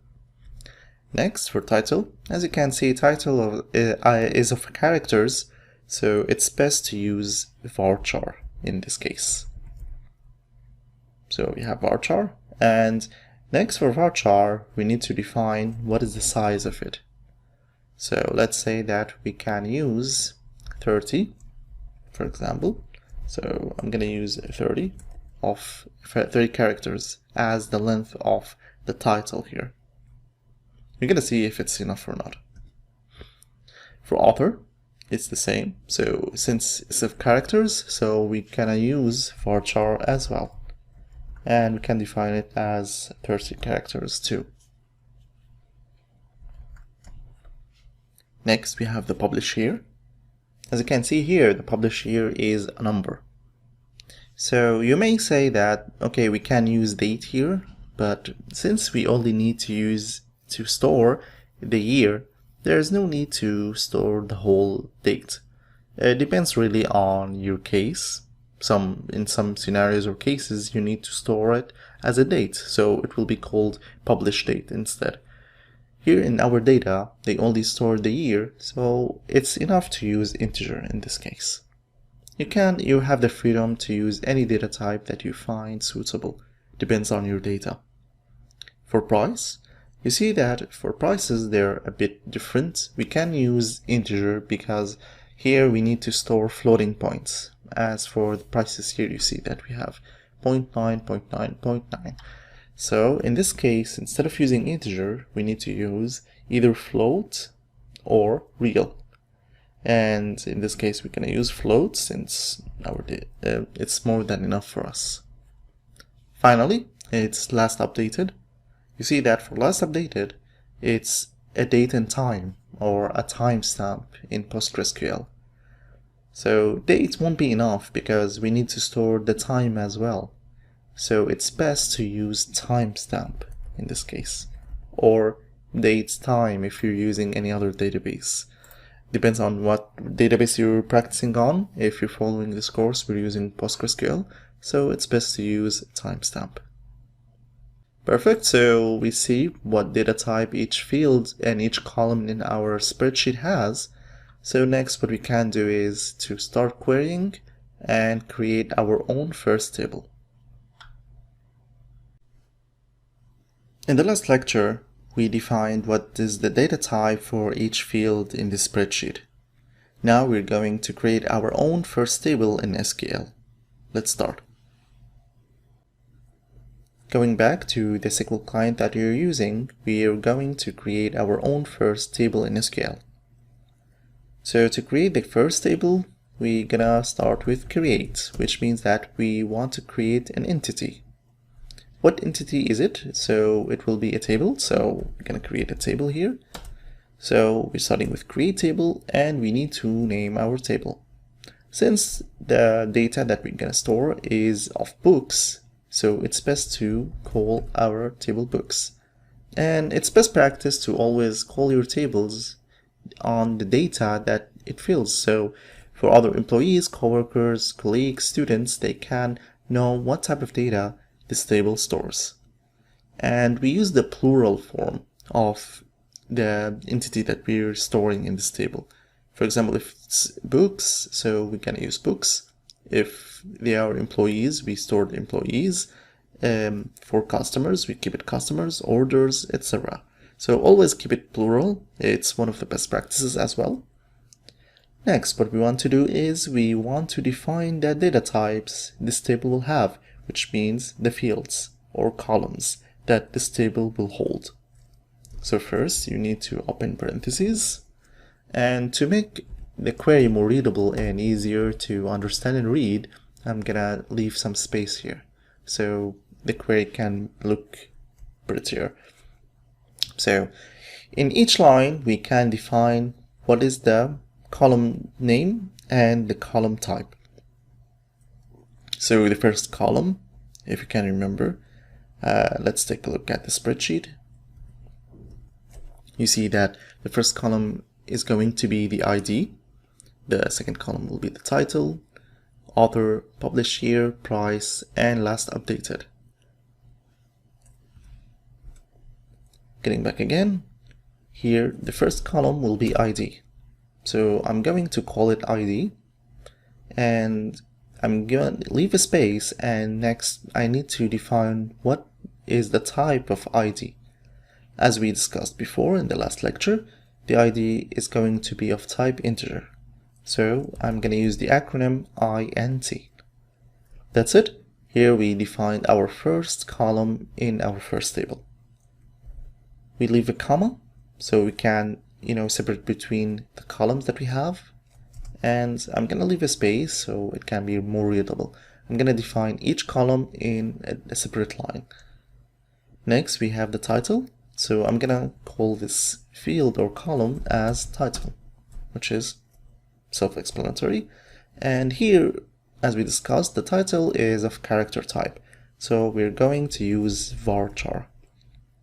Next, what we need to do is we need to say what is the maximum length of title. And I'm going to use 30 for now. So here what I did is I defined a title, which is a column of varchar, and with maximum length of 30. If you're asking what is the maximum length I can define, it depends really on the database you're using. For PostgreSQL, I think it's 65,535, something like that, or 536, yeah, something like this. So as mentioned before, if your character type is too long, you can better use text or long text. It depends on how many characters you need to store. Next, the author. We have the author, which is also varchar because of its character, and we'll stick to 30 for now. Next, what we have is the publish year. The publish year here, since we're using two words, which is publish year, what I like better is to, instead of using spaces, and this may make things pretty ugly later. Sure, you can use you cannot define two words like that. You can call like, yeah, okay, I want to publish here and of type integer, for example. SQL will return an error. Instead, you have two options. First option, if you want to keep the space between publish and year, you need to use double quotes. In this case, SQL will understand that publish year in two words will be the field name or the column name. This can also be ugly later, since when you need to do querying, you need to use double quotes every time you query for this column. So instead, people like to use underscore in this case. It looks more niche, it's easier to query to later, and you can this way read the column very well, publish underscore year or publish here. And instead of doing it like this, which can be pretty ugly, As you see here, publish year in one word can be very hard to read, so it's better to use this way, publish underscore year. As we mentioned before, publish year is going to be integer in our example, so we keep it like that. Next we have the price, so we're going to define the price, which as discussed will gonna be a floating point, so we're going to use the data type, which is float. Finally, we have the last column, which is updated. So we're gonna say last and updated for the name of the column. And as we mentioned before, it's better if your column is of 2 words or more, you can use underscore. So last updated, which is much better. And this one is going to be of type timestamp or datetime, depends on what database you're using. So that's it, perfect. So here is how do you define your table in SQL and how to create one.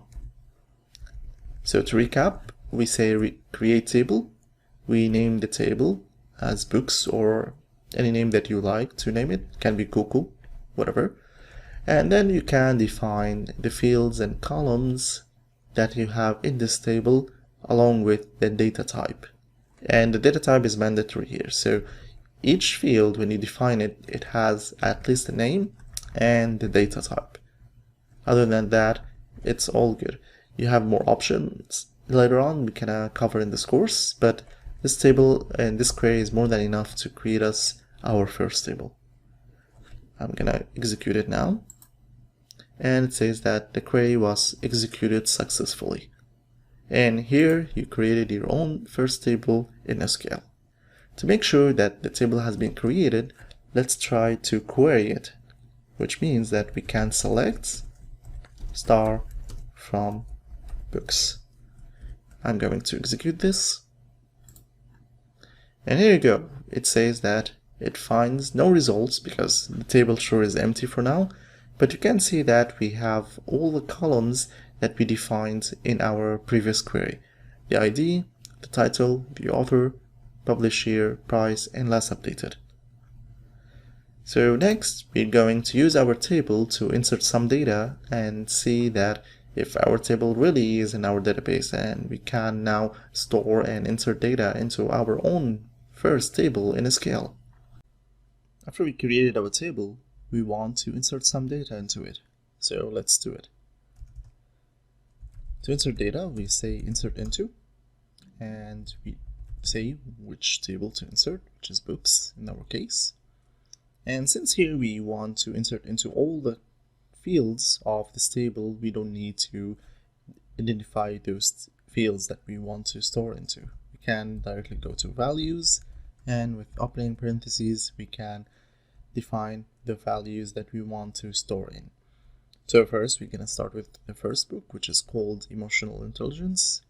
So the ID is going to be 1, the name of the table, the title of the book is going to be Emotional Intelligence. Sure, you can insert it as what you wish, so you don't have to follow me. Next, what we have is the author. The author is going to be Daniel Goleman, and it's going to be the publish year was 1995. The price is going to be 9.9, and finally the update time or last updated. Since now we're going to insert this record for the first time. If you can remember, there is a very cool function that gives us the current timestamp for the database, which was the function now. So to call now, we call the name and we open empty parentheses. Those parentheses so it should be, because it's now is a function, it's supposed to be for sending arguments, but since now takes no arguments, so we keep empty parentheses. To revise it again, you see that for ID I send it as an integer. So I send it as without any single quotes. Sure, you can send it as single quotes, no problem. And SQL can auto convert it into an integer.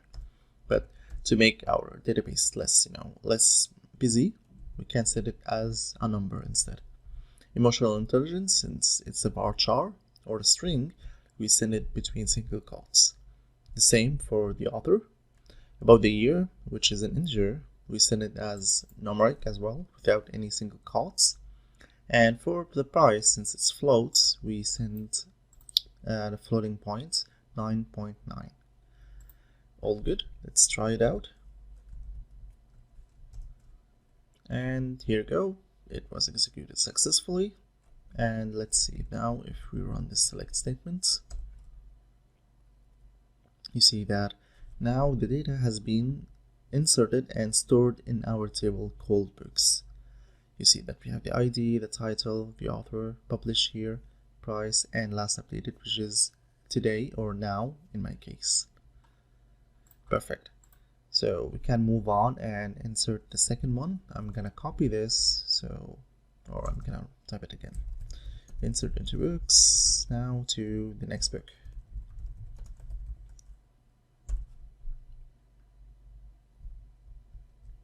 The next book will be Harry Potter and the Order of Phoenix for J.K. Rowling, published in 2003, and the price is going to be 11.9, and sure, the last update will be now. Let's go back, and I will give it the ID number 2, and I'm going to say Harry Potter and the Order. Let's see stand. The Order of the Phoenix. Not sure if this is right. Sorry. Okay, to make sure. Yes. Alright, perfect. So next is gonna be for the author, J.K. Rowling. And next, the published year, it was 2003, as far as I know, and the price is going to be 11.9. And the same, it's gonna be now, so we can store the current timestamp. I'm gonna run this and we'll see what will happen. Oops, so we have an error here. What does it say is the value is too long for the type character varying, which is the varchar of 30. As sometimes it may be difficult, and this is the problem with SQL. Here it doesn't say which column has exactly the problem, which sometimes you may like wondering what is the exact error here. But for starters, let's say that we have a problem with one of the fields that the value that we're sending into the insert query is too long. It means that for a field that is 30 characters, it cannot store the value that is being provided in the insert query.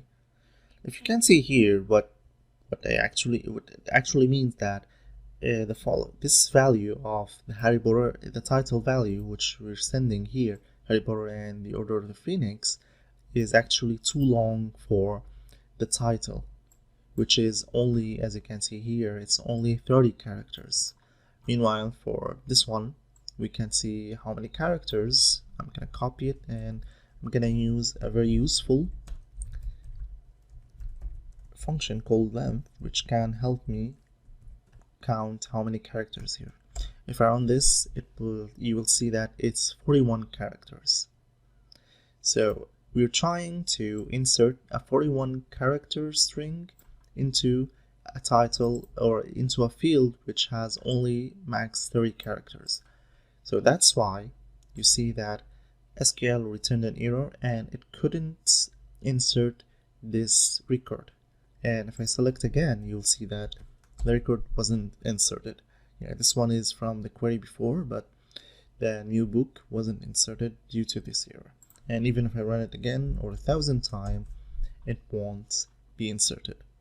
What we need to do here is we need to fix the title to store more than 30 characters. So what do you think? Do we need to drop the whole table and we create it again? It can be an idea that, okay, you can fix this and you can give it, for example, here 100 or 1,000. But the thing is, you need to insert your data again.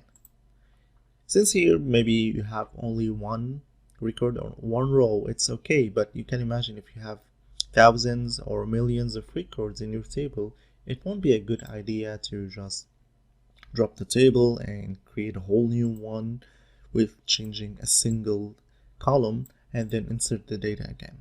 There is an easier and faster way to do that, which we'll see in the next lecture. In the last lecture, we saw that we couldn't store the full title of Harry Potter into our books table because the title was too long, which was over 40 characters.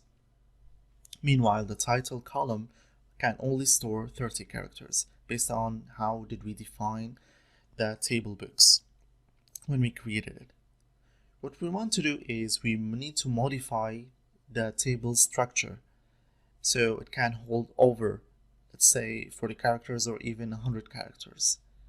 So to do that, we want to use the keyword alter, which means that we want to alter or modify an entity structure. And this entity this time is going to be a table, and the table is going to be books. So we say alter table books. Here when we say that we want to modify the structure of the table called books. Next here when things can be different also between relational databases, PostgreSQL has a different syntax from Oracle, MySQL, and SQL Server, for example. So in this case, if you're using PostgreSQL, you can move with me and you can follow me. If you're using any different databases, you need to check what is the syntax for each SQL query that we're gonna use from now on.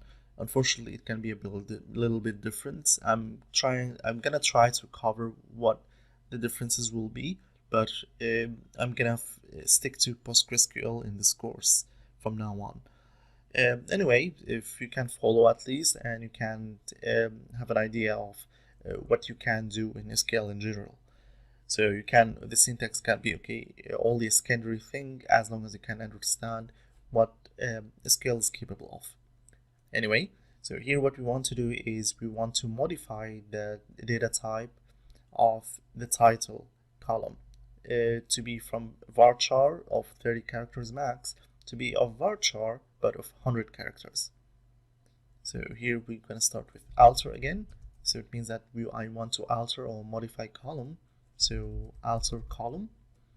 I want to specify what column do I need to alter in books table, which is title here. And I want to specify what type of change is being done here. And here what I'm changing is the type. So I need to say the type. Next, I'm gonna need to provide the new data type that I want for title, which I will keep it as varchar since sure, it's storing characters and strings, but I want to increase and expand the length of the field to be 100 characters instead of 30 characters, which was before when we created the table. This should be it. So to check it again, we say first alter table books means that we want to modify the structure of the books table, not the data. Just remember, if you want to modify the data, you can use update table books. Here, since we want to change the structure of the table, which is books, we can say alter table books. And then we want to modify or change the title column in the table books. So we say alter column, the column name, which is title, and then we say what type of change, which is the type. Like what kind of change, which is the columns type, and we say type, and we specify the new data type that we want for the column. Let's run this and see. And it says the query was executed successfully and the changes has been done into the books table. So now books table title is able to store up to 100 characters. Let's try again and let's insert into books values, and I'm gonna specify the values again.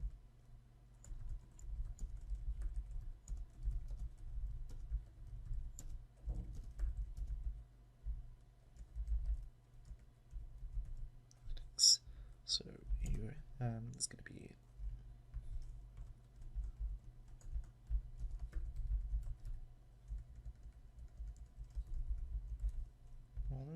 publish year was 2003, fine, and we're going to use now to store the timestamp for now. And let's see now if you can insert it, and you can see that it was executed successfully. It could store the full title now of Harry Potter. To make sure that everything is okay, we can select star from our newly table, which is books, and you'll see now that you have two records, one for emotional intelligence that we inserted in the last lecture. The second one is for our newly inserted record, which is Harry Potter. And you'll see now, after we did the change into the title column by expanding the data type into 100 characters instead of 30 characters, so we could successfully insert the new data into the books table. So we saw together how can we change a type of a column in your table. This one can be really useful since, sometimes when you start creating a table, you started with some, max length of a small number. Then later on, you'll see that, okay, you need more. So you can expand it to a bigger size by using alter table books. Now you may ask that, okay, what is the difference between this and other relational databases? So the trick can be that for some databases, for like SQL Server, as I recall, they use modify instead of alter for modify the column. And for example, as I can recall, for Oracle, there is no need to say type here. You can directly say alter the column, which is title, and you can give away the new data type. So yeah, I can provide with a list of the changes that can be between different databases. But if you're following the PostgreSQL in this course, you can see that this is how it's being done in PostgreSQL.